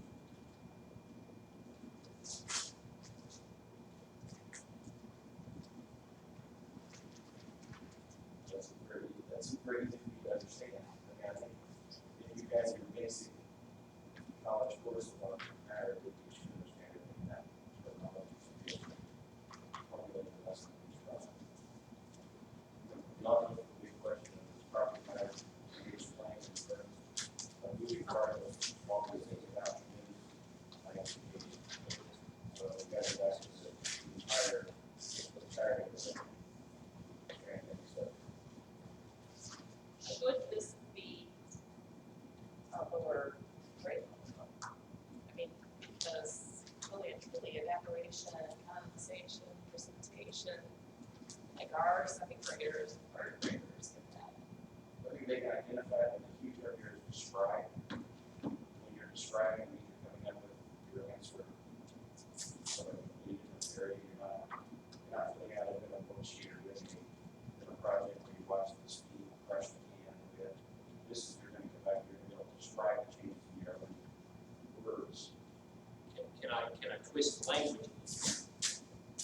Because if you examine the next generation science standards, the very first one under 5th grade is develop a model to describe that matter is made up of particles too small to be seen.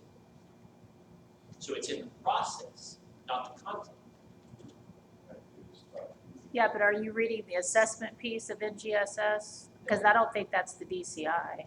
I think that's how you would assess kids on that. Isn't it at the top?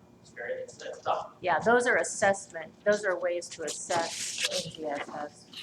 The DCIs are located, I think, down below, aren't they?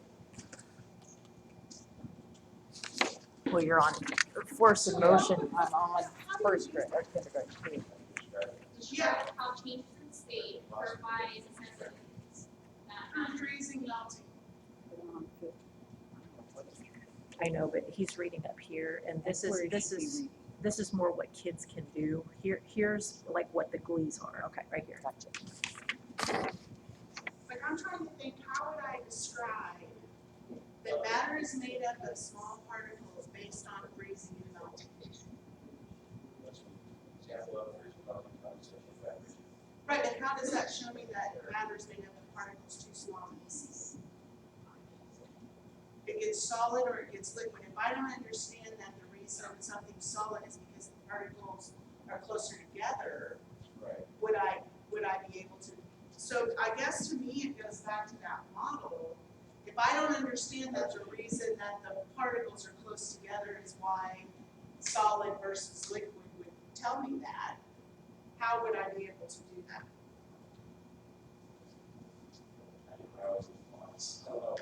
I know, so that's my question, is this a fair standard? To use the standard to create my lesson, in my lesson, we do models. We talk about, we make that ability to stand up, have to move around freely, move closer together. And I'm getting pressed up against one another, so you can see that, which one gas.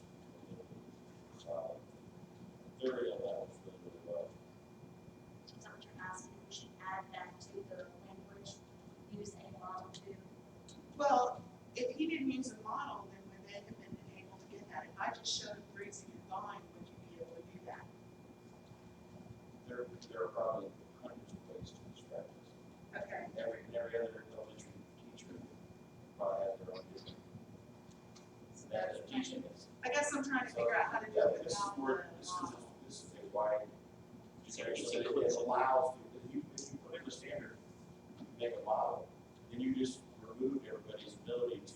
No, I don't wanna say make a model. Well, I know what Yeah. I'm saying, because you know what I'm saying. Yeah. When you start putting specific terminology into the standard, then you limit all the rest of them, then they have to make a model, that's what it says. That's more of a teaching strategy, Exactly. right? Instruction That's why I said, by what model. they have here, describe how the changes matter. Then you're open to do it in so many different ways. And it also opens you up for those two guys, she did and she did. It allows you then to have the freedom to come up with different models, different ideas, different ways of teaching the same stuff. So, that's why it says the way it does. And I would agree with that. I'm gonna play devil's advocate. That's precisely why I said what I said. It's because in my mind, the assessment drives instruction.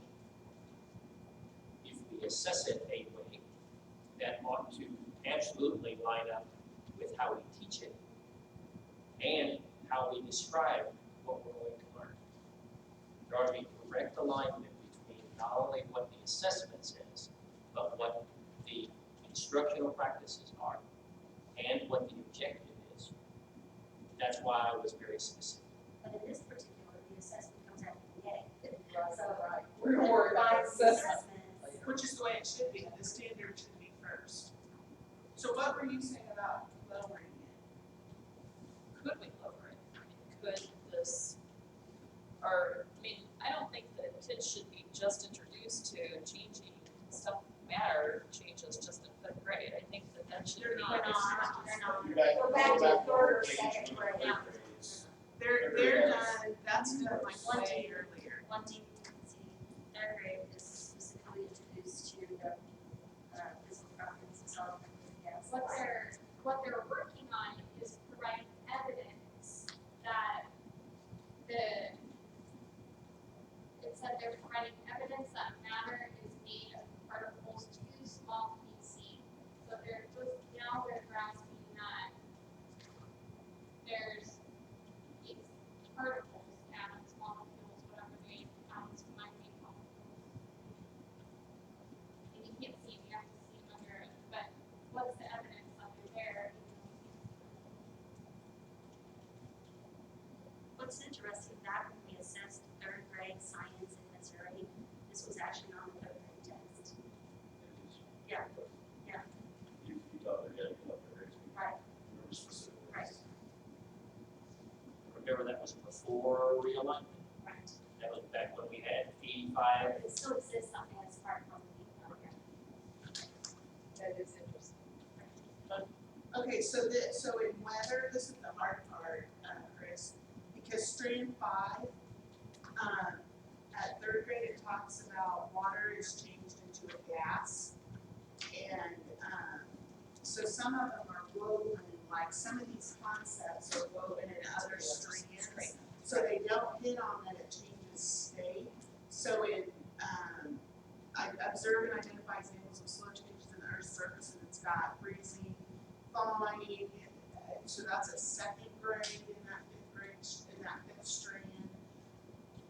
Well, should we add it in the third? I mean, should we, because I think it gets confusing when, like,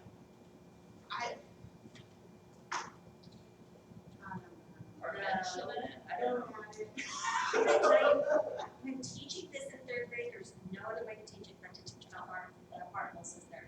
Not to talk about particles. And so even though it doesn't, the specific language only shows in fifth grade, you have to teach it that way in order for them to understand. But what we do, like, we clump them, like, we don't teach them, so like, we would put that glee with other, like the weather glees and teach it, sometimes they will teach it all together. Right. So even though it's in a different stream, the background chords in a different stream, they're still gonna get it. So I don't think we need to add just realize it's in there. That's the hard part about the lease is that they're spiral. They, I mean, if they do mention this stuff earlier, but it's not all in the same spot.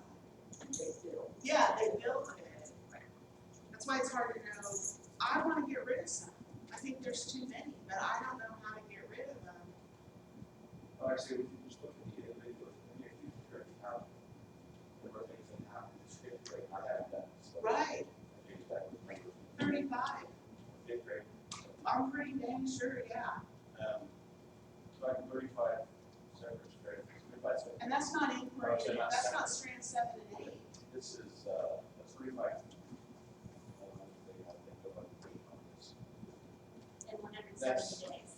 I know, there's no way. But a lot of them, like you've already said, They do connect, I agree. They connect with other units. Yes, So they're very, very manageable. right, I've never had a year that I didn't have enough time to do this. okay. Now, the one time I had a problem, I had to do my science, my science time is to get, because that's the time that we're choosing to use for our. Well, that's reality, though. That's the only time I've had problems. It's not that we don't have the days to teach what's in science. But it's, we have the days that are dedicated to science. That's the problem. Okay, do you want to try to come to consensus, or do you, can you live with it, do you want thumbs up, thumbs down? Okay, let's say thumbs up or thumbs down. 1, 2, 3, 4, 5.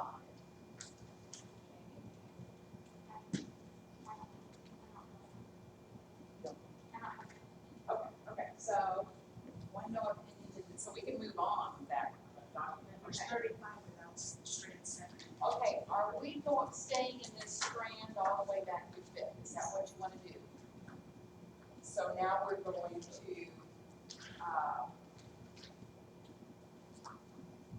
identify water as a solvent. Is that where you guys are?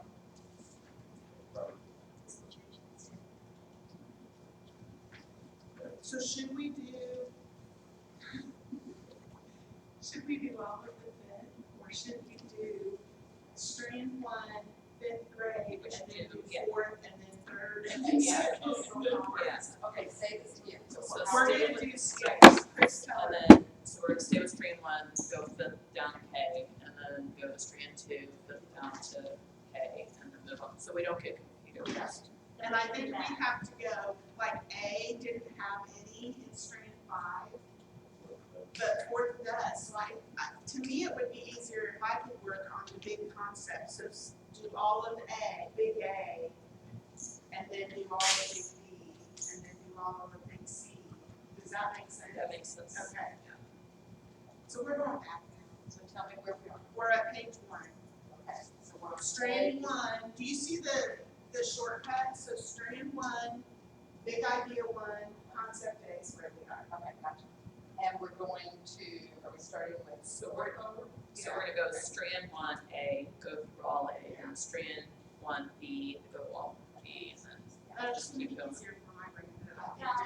Let's If we start at 5th grade, strand 1, so you wanna just do all A, 5th one, even though strand 1's all the same strand.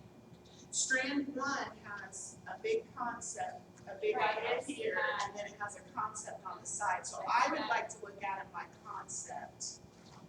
That makes sense actually, because our brain will be following one objective all the way through. Progression. To make sure we have a progression. Yeah, and instead of it's trying to like say right that, now, yeah. but maybe not completely right. Right. Okay, so we're on 1A, property use and principles of matter and energy and objects and materials that make up. Okay, so you want us to read fourth first and we'll work backwards. So I guess take time to read it.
first off, do we have consensus that we don't talk about? Thumbs up, thumbs down. Talk about, I have one question. Oh, About well, about that page. I do have one question. Okay, and it just may be that the terminology is too advanced to use, but aren't we speaking about water displacement on the fourth grade? We talk about two objects can occupy the same space at the same time, water level rising. There's no terminology about water displacement. it's not just about water. Okay, what is Like, it? two pieces that are connected, not that's this would be this water column and that negative. Okay. That's two separate objects that cannot occupy the same space. The example they gave there was a very easy one to show kids how they can occupy the same space. You know, this bottle is full of air. I can't put this bottle in water because it's going to push it out. Because the bottom is holding the gas in the solid state because of the way it's. So it's not displacement. Displacement is one of the, that's not what we're specifically talking about. So if you turn a bottle upside down, if you turn a bottle upside down in a sink of water, and the water starts coming in, but the air is gonna leave that, but that's that concept as well. But it's easier to write down this one than it is to write down that example. So that's an example that you should use in the same concept. This covers all types All of of water, not just. So I have a question. What about the format of it? This format? I mean, are we going to agree that some of these other formats are easier to, I don't know. I think our current format is adequate for what we're trying to accomplish here. And if someone wants to change the format at a later date, go through and simplify it by grouping it all by grade level, things like that, that's different. Maybe different. Because right now, all we're about is actual content.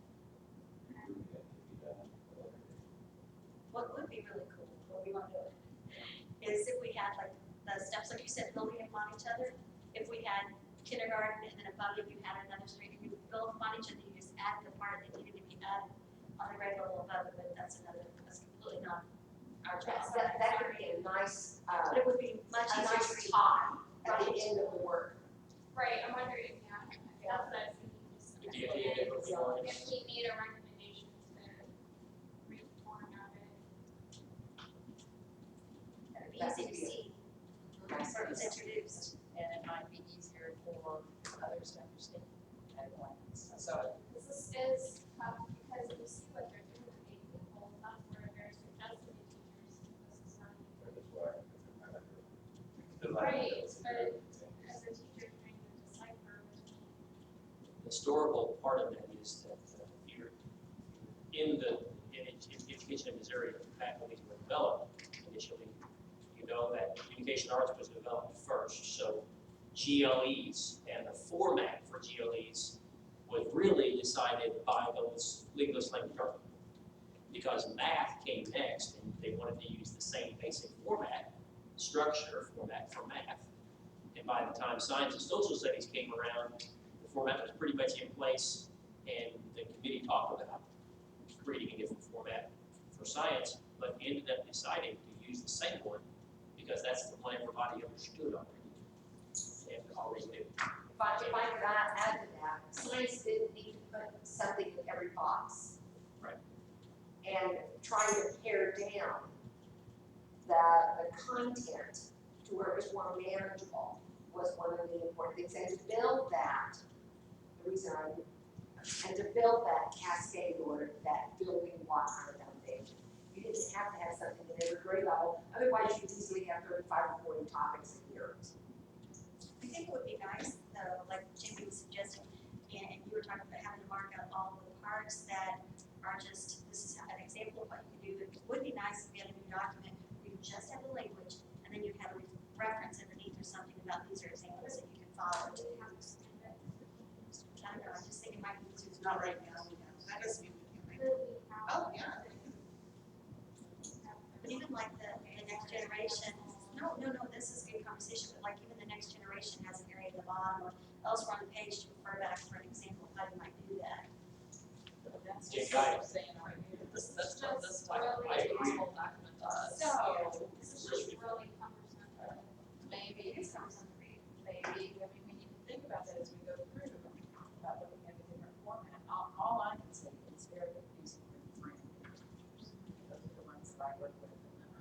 And the tech tools that go along with this, like, cause you can manipulate where just the DCIs come up, or you can manipulate that you wanna look at, the engineering practices. And so even if the new GLEs would, if you could technologically say what you wanted, because you can with this document, when you go, you can say you want them referenced by blah, blah, blah, or want them referenced by. And then if you wanted a printable copy, you could do it after That'd be you, a web design. done it. Yes. So would there be, yeah. It's kind of, if it produces this as a bond, $100, they can this company. first, This company is you, you guys. first graders don't need to compare liquids, right? Is that too difficult for them? Are we gonna stay, once we go to second grade, Yeah, let's go, what about fourth grade? Was it, they, are we okay with it, or are we changing anything on fourth grade moving to the left? everything in fourth grade, as far as I'm concerned, is, So it had thumbs up or thumbs down on fourth grade? so, Okay, all right, go to second grade, yes.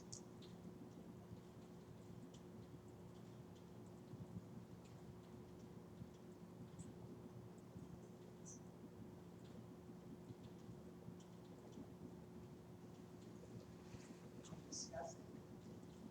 Questions?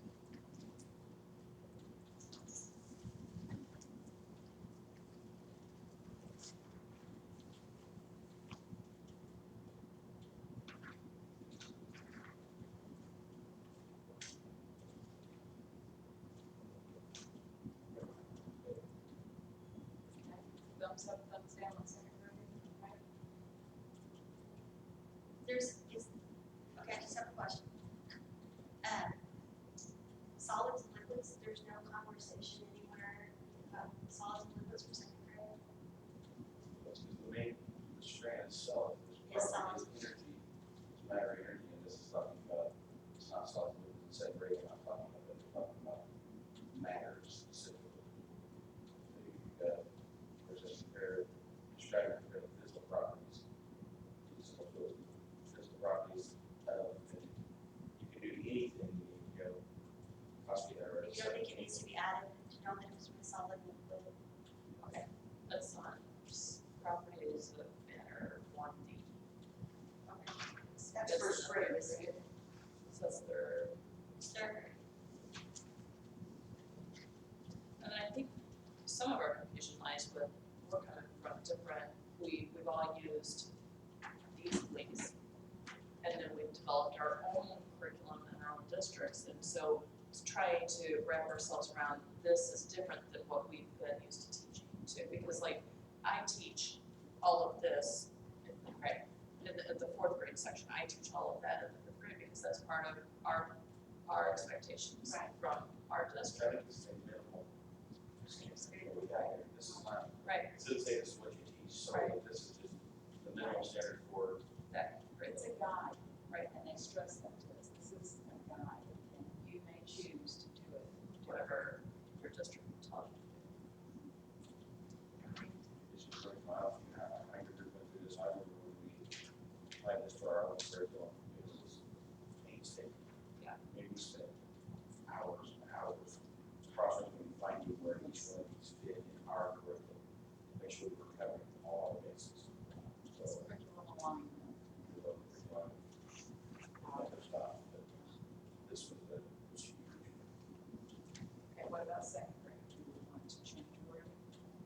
Change the whole thing?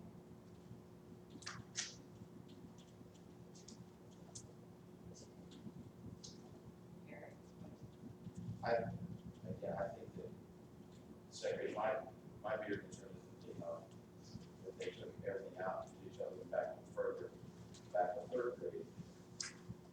And we're gonna get back to it. So as long as it's As long as it's building on council, I don't see the problem with the account.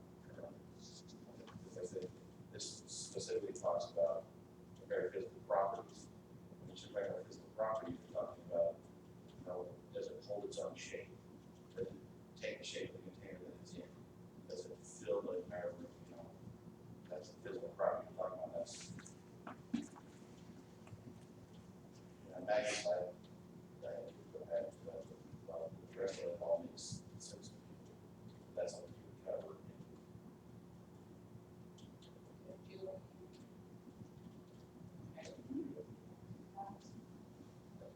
Okay, first grade then.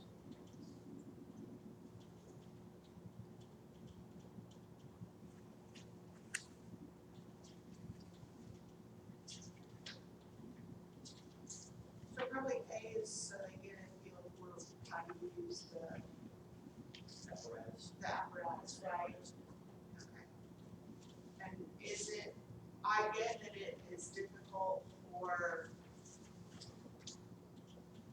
those little kiddos to comprehend differences in volume because of the container, like if the container's taller, the kids think there's more volume there. So that's why we're not having them play with volume at first grade, we're just having them play with mass, right?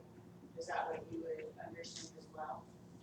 Because it's not liquid, it's solid. It takes the shape of the container, so it's a lot more difficult than just thinking about the mass. So they would play with volume at fourth grade? Is that correct?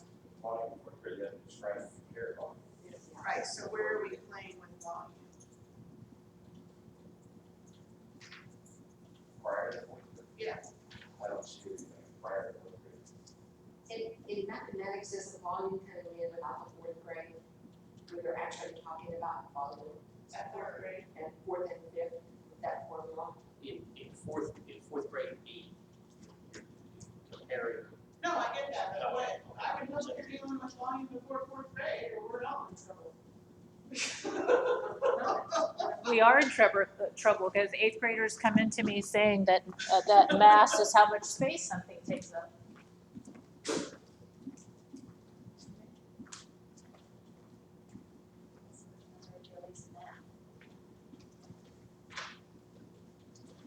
it start to make sense if they're introduced volume for the grade, but also because it's science in third grade? We do volume in third grade. Math. In third grade math. We do all the. Which graduated cylinders? We don't go to graduate cylinders, just the amounts of the volume of what volume is. When you start talking about. So you're not talking volumes of liquids, you're talking volumes of regularly shaped solids or irregularly shaped solids. So maybe we don't need to play with volumes, is that what we're thinking? I'm thinking of volumes of liquids. Right. I'm not seeing volumes of liquids before fourth grade. It's what we around now, about something we've used like more of the curriculum, so I don't see that it says specifically third grade does do all kind of leading volume. Right. 4 years, that volume. You're in the right issue. We're currently in the CCSS. In 2 years, I guess.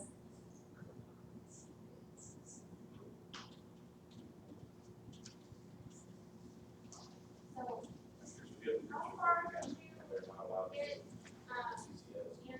is, where did you Not start? very far at all. Because I started kindergarten. these first grade ones are, Yeah, it's like, there's not even, okay. okay, it is in the math for third grade currently to do volume. Jim, why would you say this what you? Well, it's first grade, because I'm going back, right? Uh-huh. Here, and I mean, there's only 1, 2, 3, 4 strands in first grade, that's it. There's 9 standards for first grade, I know. But, and then the strands that are there don't really line up necessarily, I don't know, they're. Okay, so I think my question is, I'm asking less volume using a graduated cylinder before fourth grade in science? Yes or no? Well, it Yes. says in math, for third grade, to measure and estimate liquid volumes and masses. So why would we do it in science as well? I don't know. Third grade doesn't have any there. Just talking about in mathematics. So I'm saying, it No. is- However, I'm saying I agree with you. Okay, That if it's required in math, why are we pretending? so where do we put it? third grade. On this little part, A. Okay. We could actually use the same verbiage as. No, that's from the CCS. That's not our. That's what that is what Missouri teachers are required for 2 years to teach per. We're not required to do it. I don't wanna add seniors. Okay, then let's do it. Then don't do it. Don't do it. Don't do it. There's already 35 per day. If it doesn't fit into another one, then you're adding one comment to third grade. And how does that really work? Well, what I'm in? trying to figure out is why in second grade we don't have measure and compare the mass and volume of objects, because then you would start the conversation of volume. You see what I mean? Second grade, first grade, sorry.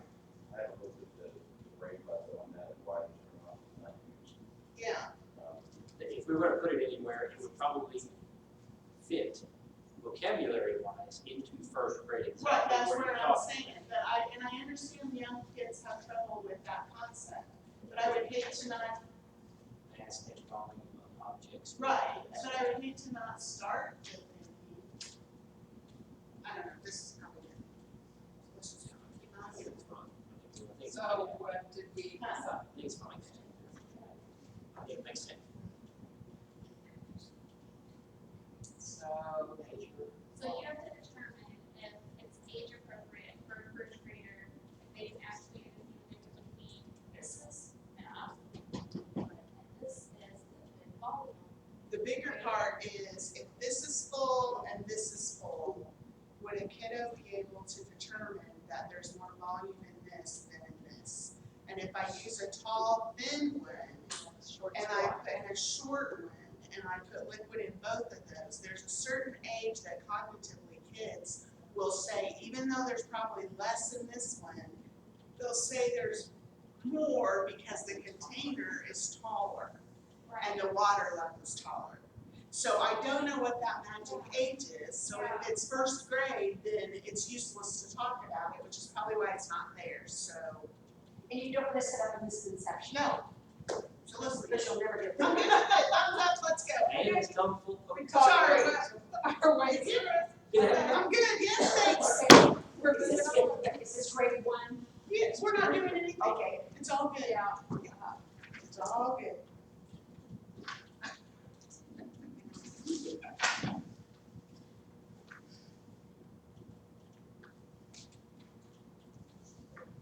Okay, are we moving, what do you tell them? Where are we moving to now? If you're still going to the left, then there will be parts in there. Yeah, have we done first yet? I don't have reported. Are we still on second? I think first is really bugging me. It is, I've gone there twice now. So second grade was it, okay, so they're going on to first grade.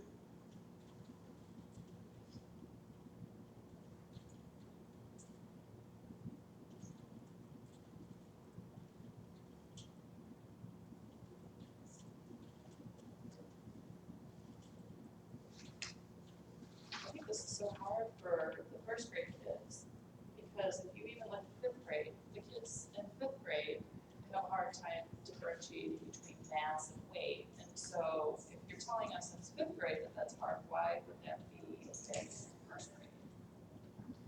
And I know, I've taught fifth grade for years, and they have such a hard time figuring out that mass and weight are different. They don't get it. So they're like, I have to drill it in their heads that they're different things. And So you're talking about B on first grades? I think I thought we were on A. A, okay. Well, it's just a hard concept for them to understand. And it's also hard for the teachers to understand. I've coached a lot of teachers on, because this is where a lot of our teachers are right now, on they're supposed to be teaching right now is this concept, and they don't understand that weight and mass are different. So if the teachers are teaching their misconceptions, then we're having a huge problem because of the teachers. And read what it says about fifth grade, it says that knowledge of the confusion between mass and weight does not expect students to differentiate between the two, except in either mass/weight interchangeably until after the work. So what you're saying is, I'm gonna paraphrase to make sure I understand. Right. So for A, you're saying that teachers are being asked to introduce the concept of weight at first grade. Of mass. Is it weight or mass? Should be mass. But is it, by having them do this activity, is that mass or is that weight? Well, if they're Well, using it's a balance. They're using a, Right. a pan balance, so that when the two objects, they Right. want you to make it so that the pan balance is equal. That's balance. Yeah. So because we're dealing with gravity, we're dealing with both mass and weight, right? Is that correct? Yeah. And so what do we want them to deal with? We want them to deal with mass, right? Right. So how would we do it so they're only dealing with mass? The next one is See. very practice. We're up to the minutes. I think this is good. I think this is very, I thought that was before too, and I think these are worded correctly because. Is it They are worded saying- correctly or not? I do think they are worded correctly. And I do see where she's coming from as a trainer, of all teachers, but I mean, it's pretty kind of, So what are the misconceptions that you're hearing? The teachers think that mass and weight are the same thing. So is there another more substitute. layman word and substitute for being not like why is it not good? I don't know. No, I don't know. We had to do considerable training with teachers about that, when we trained particularly science in science units. Because that's a hard concept for an adult, think about it for a kid. Well, you almost have to say size, because what tool really does measure mass, because we have gravitational pull, and until kids know that you have to divide off gravity to get mass, they can't do that one-step equation. Some of them, I mean, 8th graders, you're pushing it if they can do that successfully day by day. So you almost do have to come up with a neutral word. Because So again, NGSS uses weight incorrectly. They do. Because it says at this grade level, they haven't distinguished between mass and weight. Okay. Well, I think when my problem is for A, they're not using either one. They're just wanting them to make a balance. They just want an equal balance. That's it. Okay. So I guess my question is, I'm not sure how that's confusing. It's not confusing to me. No, I know, but I'm trying to figure out how it's confusing the teachers. If it's just about making to me, it's learning how to use a tool, which would be the balance, the pan balances. Really, that's all it is, because you're not learning anything, or you're getting the idea of the objects that would be comparable or not comparable. Right. So what would make it easier? I don't know. What do you think?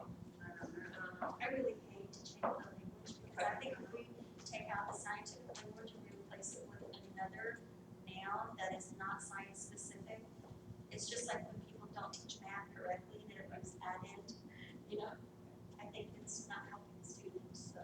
So are they, on B, are they calculating the mass? I don't think they're calculating on the task. Then I think they're that's- just deciding which one's more, which one's More less. appropriate. What if you added that note that's under the 5th grade to the appendix or notes in the first, what I mean, because maybe the first grade teacher wouldn't look at that 5th grade number, Right, they're but I don't know. But then she would see, oh, I'm using mass and weight interchangeably, so that's a little clue that these are different. But in this case, we're just gonna pretend they're the same for now, because we're only in first grade. So how would you just measure the mass? What should we put there then? What should we put there? That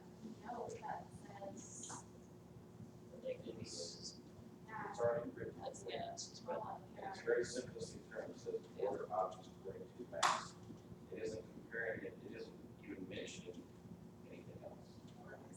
It's not mentioning anything else, so we don't have to assume they're talking about anything else. If we just follow that, then again, if someone wants to go beyond that, that's their own curriculum. But this is what the minimal, this is what we're trying to make sure that everyone uses this, at least this, and they go beyond, and that's their school's curriculum. But this makes sense, this is accurate, this, it doesn't expand beyond max. So it works the way it is. Right, I was just wondering if, because of what she's experiencing with training her teachers, that her suggestion might be good with a little note underneath them first. I think you'll find people get more confused when you start telling your first grade teachers to start trying to find the exception between math and third grade level. I just think you're putting a redundancy on that doesn't need to be there. It's saying don't pay attention to anything else. If you don't put it on there, then they won't pay attention to it. It's not there to begin with. So I don't see how, I mean, I understand your plight, but I don't think changing that will affect you, but I'm tired of it. For your teachers. Are we leaving first the way it is? I think first is, again, I think first grade, those three standards, those three standards, they got the first grade fit. What they're trying to do. The only question I have is the scope of sequence for mass and temperature. The temperature is not Yeah, I'm addressed. That's where I have a question here, because they haven't addressed it. It's all, Where? Right. Right under the word. It is in second grade. But it says. Oh. first grade is not even addressed. That's where I have a much bigger concern Oh, that we don't even address. yeah. We have mass. Well, okay, we have two choices, we can address it or we can mark it on. Does it need to be there, do they need to address? Or do they express it anywhere else about temperature? Let's say that we don't see temperature, we see temperature in second grade. We're talking about their physical properties. Not use some tools, and then it says, They do a two A, they do a two A, so maybe we need to mark it on. In two A, it says, you know, identify the source of energy that Increase the temperature. and then it starts talking about temperature. Maybe we need to remove that from that section because it's addressed elsewhere in the document. So are you talking about the word and? And temperature. Like you caught that. Wait, because it's weird. If you go to two Two A, Still strength one. Oh, okay. That's Property, then you talk about temperature and depth. then it goes to mass and temperature. Again, they talk about mass and that, but they don't talk about mass and that. Right. They don't talk about mass, so it's like they try to use both those terms. I don't know whether that's because that's what first grade is, professional. Well, this one says, properties that matter, mass and temperature, and talks a bit about the temperature. Right, that's what I'm saying. Right. I think you may be right in what you said, that the intention of the Oh, original. I know what that is. That's under the scope and sequence document. Right, that's what. There is a scope called mass and temperature. That's just a reference to that. That's the temperature, that's the original. So are we leaving? We gotta leave it in. Yeah. Yeah. That's right now.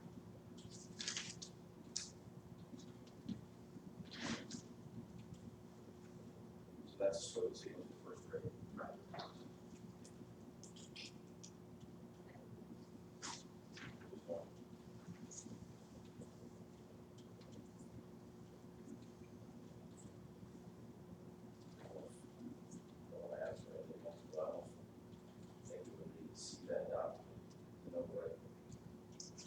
Here It's in the very front page.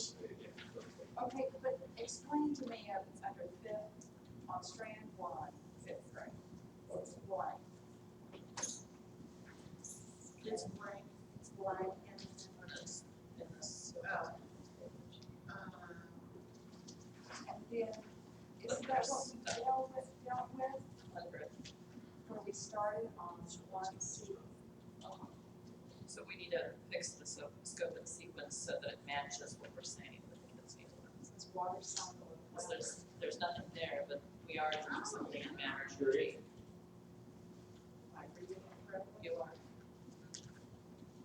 So water cycle, weather Yeah, so that should, Water we should cycle, have water water and the cycle of weather there.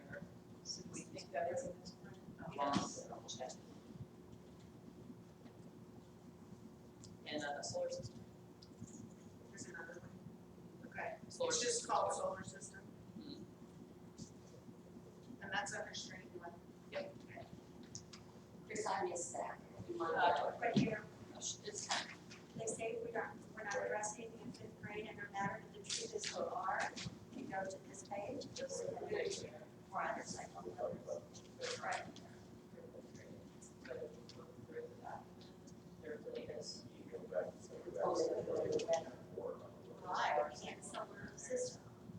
Still under cycle. connection back where you've got water cycle, water cycle, water. Yeah. So should we put that up there too? Or table I think we just, if they reference it and show that it's really, they're addressing that, even though it's a matter issue, they're addressing it through real life water cycle weather perspective. I think that's the intent. Does that make sense? So you think it doesn't belong on the scope of the Jan has. Yeah. Did you draft these?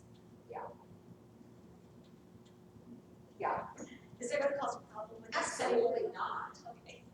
Oh, no. So they But I should just- be there, they should. They can reference them because you're actually talking about the matter through the lens of weather and water cycle. Uh-huh. So I mean, we could put it back there, but are they gonna think they have to teach another full unit? Or that those particular expectations can be taught through weather cycle and through weather and water cycle? I think that was the intent. Actually, that's exactly what. Oh, it's we already did on with there. This in my district, we went through and found where each one of these fit our curriculum. Now, we fit it right into that. may see it on the. Water cycle and weather's already on there. It's on- What you can do is when you teach this, you can select the ones I that realize that. A long time. Well, I think it's confusing if we're sitting here having to try to figure out. I think so too. I think if there's any way for you all to clarify, clarify. And you got that we wanted it marked out in ten, Yes, I do have that. that it's correct. That it's okay. I changed that, I forgot. You know what would be nice is if somebody in their spare time were to take like under kindergarten access properties of matter and put all of the duties that address properties of matter for kindergarten under that unit. So you have like a unit on there. And that way, when you did the water cycle room, there would be a list, like from Bessie, that would show all of the. Which is what she was suggesting, if we had Right. it here, everything you put on water cycle, Yeah. everything popped up. It was waters. Okay, we But I dive think you can, first. I think you can suggest that for this, that would make it clearer. Okay. You know. Much, make it much more user Oh, friendly. right. Especially for kids. Much. Right. Well, and us. Yeah, Think right. about, I mean, think about the experience with curriculum that's in this room. I mean, I know I'm 26 years in, I don't know about the rest of you, you add that up, and that's a tremendous amount of time. And we're having difficulty. Can you imagine a beginning teacher, or a beginning principal, or a beginning curriculum director, or a parent, for goodness sake, trying to make heads or tails out of this? I think that would make it more user friendly Yeah. and have it in both I agree. formats. Okay, so are we okay on first grade 1A? Thumbs up? Okay.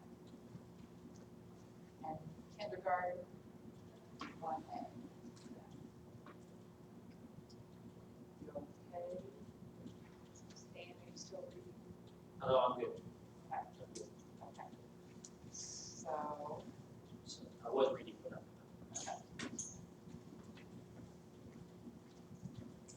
I mean, I was just looking at the materials list. EG means that's what it will include, right? Just want to make sure that my understanding of that is correct. Oh, EG, that's correct. EG, it's much different than IE. Yeah, that's right. IE is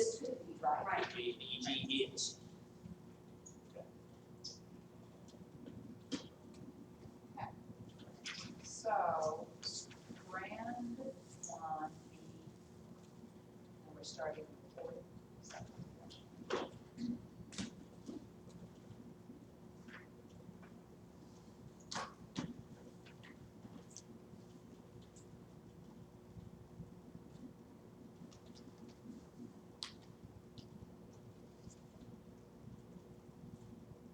So we could,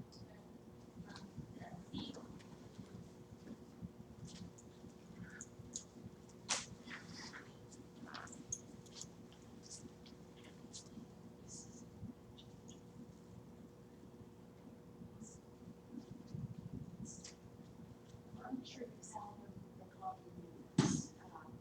Who suggested the new format? You started it and then, but somebody else explained it. She expanded on it. So we would put units there. Like where it says. We're trying to get the terminology you want. Properties of matter, you would list all of the glees That that are would under be involved with properties of matter. 5 grade levels. 5 grade levels. On the next generation science side, you've been there? Yes. Okay, you know how you can click on kindergarten, you can click on property matter, or the everything that has to do with that? If there was someone who gave a webmaster Dex to do that, it would be a dream come true for all teachers. Yeah, Oh, yeah. for all parents too. Well, when you're revising curriculum, oh my goodness, to have that done for you and have that all in one spot, makes it much more clear. Yeah. Yeah, the fact that you thought were not necessary are very necessary. They're or things you thought were vital, you realize they're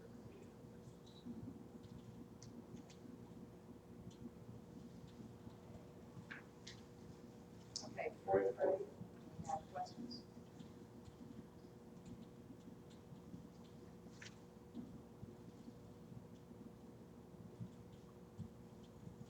As I see it, in second grade, we're talking about mixtures. In fourth grade, we're talking about solutions and mixtures. Mixtures are solids of different things. Solutions are liquids of different things. Right? Say that again. That's correct. That's gonna be something else.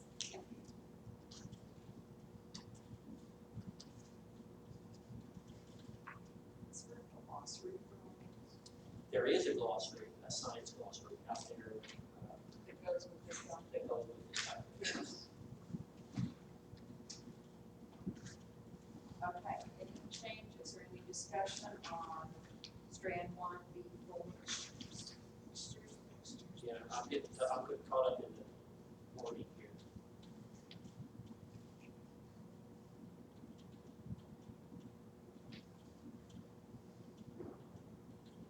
So what is a cake?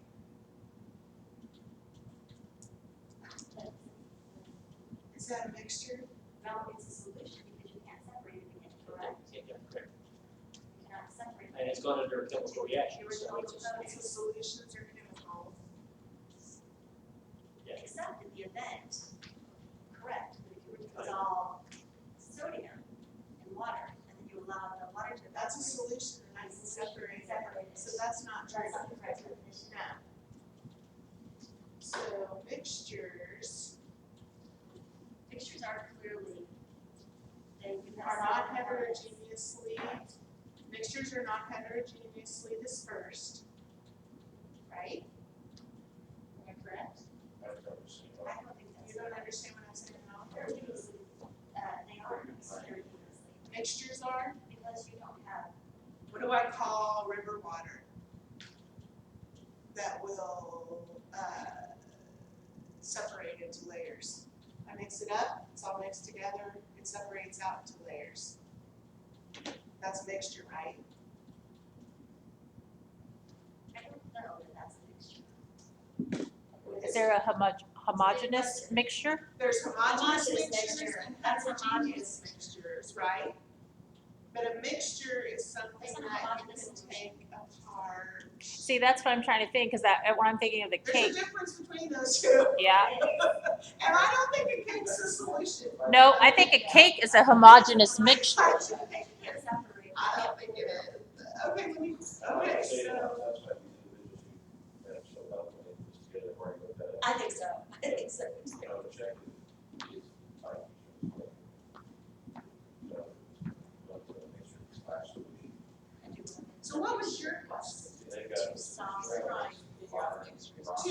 more materials mixed or stirred together, it's a mixture. I just want to check in the examples they put there, the EGs and the IEs, to make sure they match up with the definition of mixture. A solution is a special mixture formed where a material dissolves in a liquid and cannot be filtered out. But saline, yes it is, because it can't be filtered out. It has to be evaporated. If I poured salt water through a filtering system, I wouldn't be able to filter it out. I have to desalinate it by evaporation and recondensation. So we're gonna go on all I found the science glossary, so I'm going to make sure of this, but I've got a hunch there's a disconnect. So a mixture doesn't have to be solids, right? Right. Right, you can have mixtures of anything. This one in second grade is only having them look at solids. Right. Because they don't introduce gas until, this is second grade and then on third. You all three in second? Third, yeah. We should talk about vapor. Well, that would not be in here. Yeah, and where it says 2A under properties of matter under third grade, where they start to talk about causes changes to liquids and gases. So it starts in third grade. So leaving it in second would be fine. I actually third grade is fine. 2A, third grade. I'm on thermal energy. Am I in the wrong spot? Energy has a source, can be stored and transferred, but is conserved within a system. Strand 1, 2, 3. Strand 1. Strand 1. So 2, energy has a source. this is right here. I think it's worded correctly.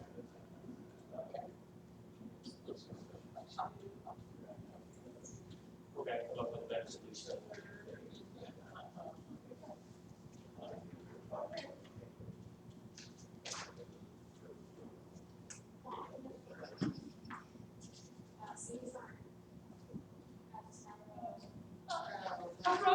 I thought I was going 1D. Wrong letter. It's me. 1D. So when Jacob's just trying to get their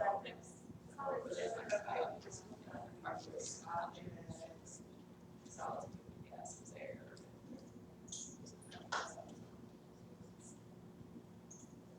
Really, we need to find out if we need to make sure that, right? Is that what we're? I do think we're just giving this up, you guys. I think We're okay with that one. they don't have solution and mixture in the glossary for science. So that little rabbit trail that I chased didn't pay. Okay, so, So you think we need to add it? Yes. so fourth grade. Thumbs up or thumbs down? Okay, and that is, strand 1, B, okay? And second grade?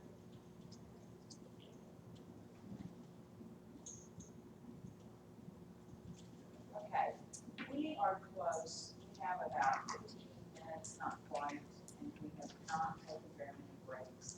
Let's get a plan though, for where you want to begin. I think the time is 8 o'clock, I'm trying to get us to start tomorrow.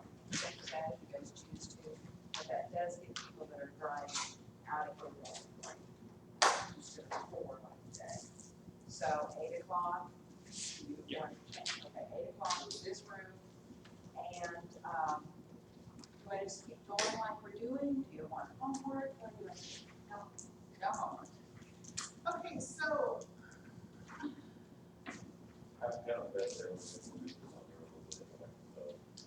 I'm struggling. I don't know what I want to do. I'm struggling because it's not all on one side. Right. And I'm really struggling with knowing what we can take out, telling you 35 stamp, I know that you have plenty of time, but it's a lot of standards to teach to mastery supposedly at second grade. I mean, this document should guide us in what is expected for kids to master at second grade. And if we're talking about that, I don't. Okay, I'm gonna disagree with you on this. Okay. Being a person that's over all the curriculum in the district, even the career center, I can tell you that comparatively to the 144 GLEs that they have to teach in the language arts classes, 35 is not very difficult anymore. And I really think, I just think it's a pretty good number. I don't think. Okay, but that's 35 times 4. Because an elementary teacher teaches social studies, science, health, commerce, More and than that, math. it's more than that, because 144 for English, 100 plus for math. There's the issue more than science. No, that's what I'm saying though, but there's so many. That's one.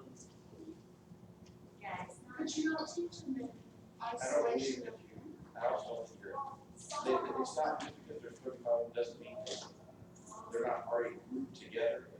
So they're taught in a much tighter, like, talk about life cycles. There's one certified life cycle, the one I know for observed life cycles.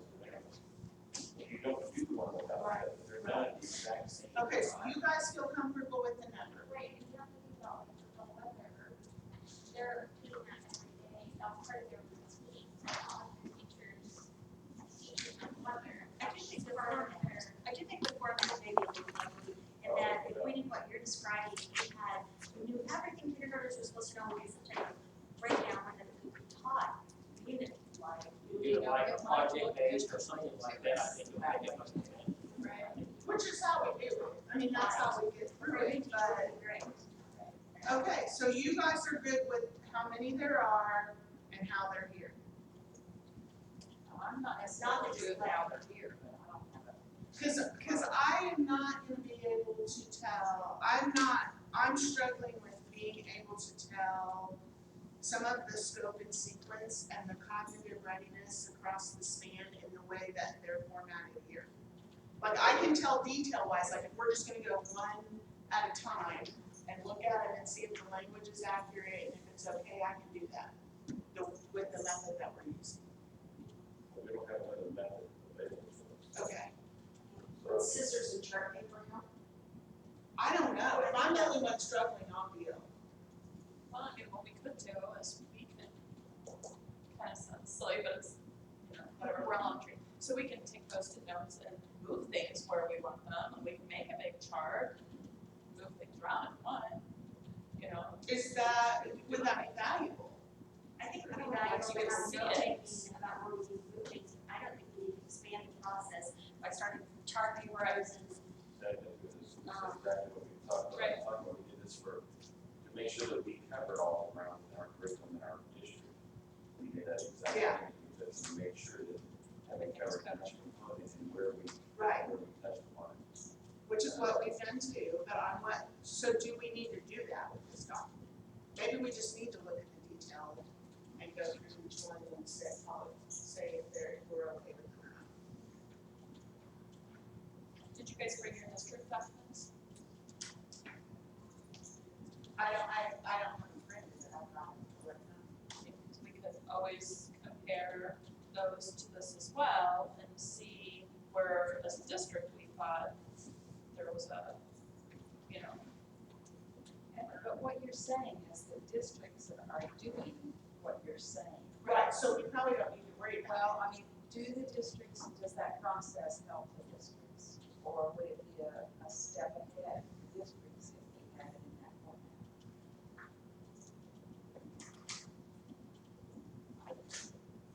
Just don't know, because as a policy thinker, looking at all of the things that teachers have to look at from the Department of Elementary and Secondary Education, you want some commonality of format, because you want to be able to understand how things are organized, and if we have science or math or social studies or something that are all organized differently, it's going to be much more difficult to filter through.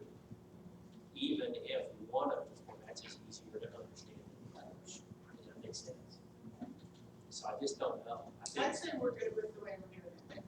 I think at the end, I think if all of our groups can get together and say, you know what, the way this thing's organized is just kind of silly, and it is. Let's change the organization so it makes it easier to read for everyone and organize. Or like what you said, let's just let the tech people do it, and you can decide what you want to look at individually, and then make a paper copy if it's necessary. Just like the next generation. Yeah. Whoever is behind the development of their online tool is fabulous. Because it has nothing really to do with whatever that was authored, it has to do with the ability to pull it. It's really awesome. Okay, let's think about this overnight.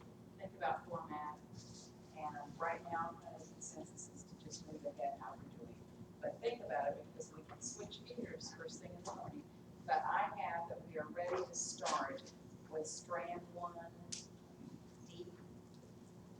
Okay, for tomorrow morning. So we've gotten a lot of good work done today. It took us a while to get warmed up, but I really, we got something done. So, okay, see you in the morning at Same room. same room. So we leave our papers here? They told me we could leave things here. Now, I don't know whether to trust them or not. They also told me they have a computer flying in they did. So. I don't think I would leave it. You guys, I wouldn't leave anything valuable, but if it's something that can be replaced in paper. Okay, am I safe to stop, or are you guys here to talk about some more good stuff after I push the button?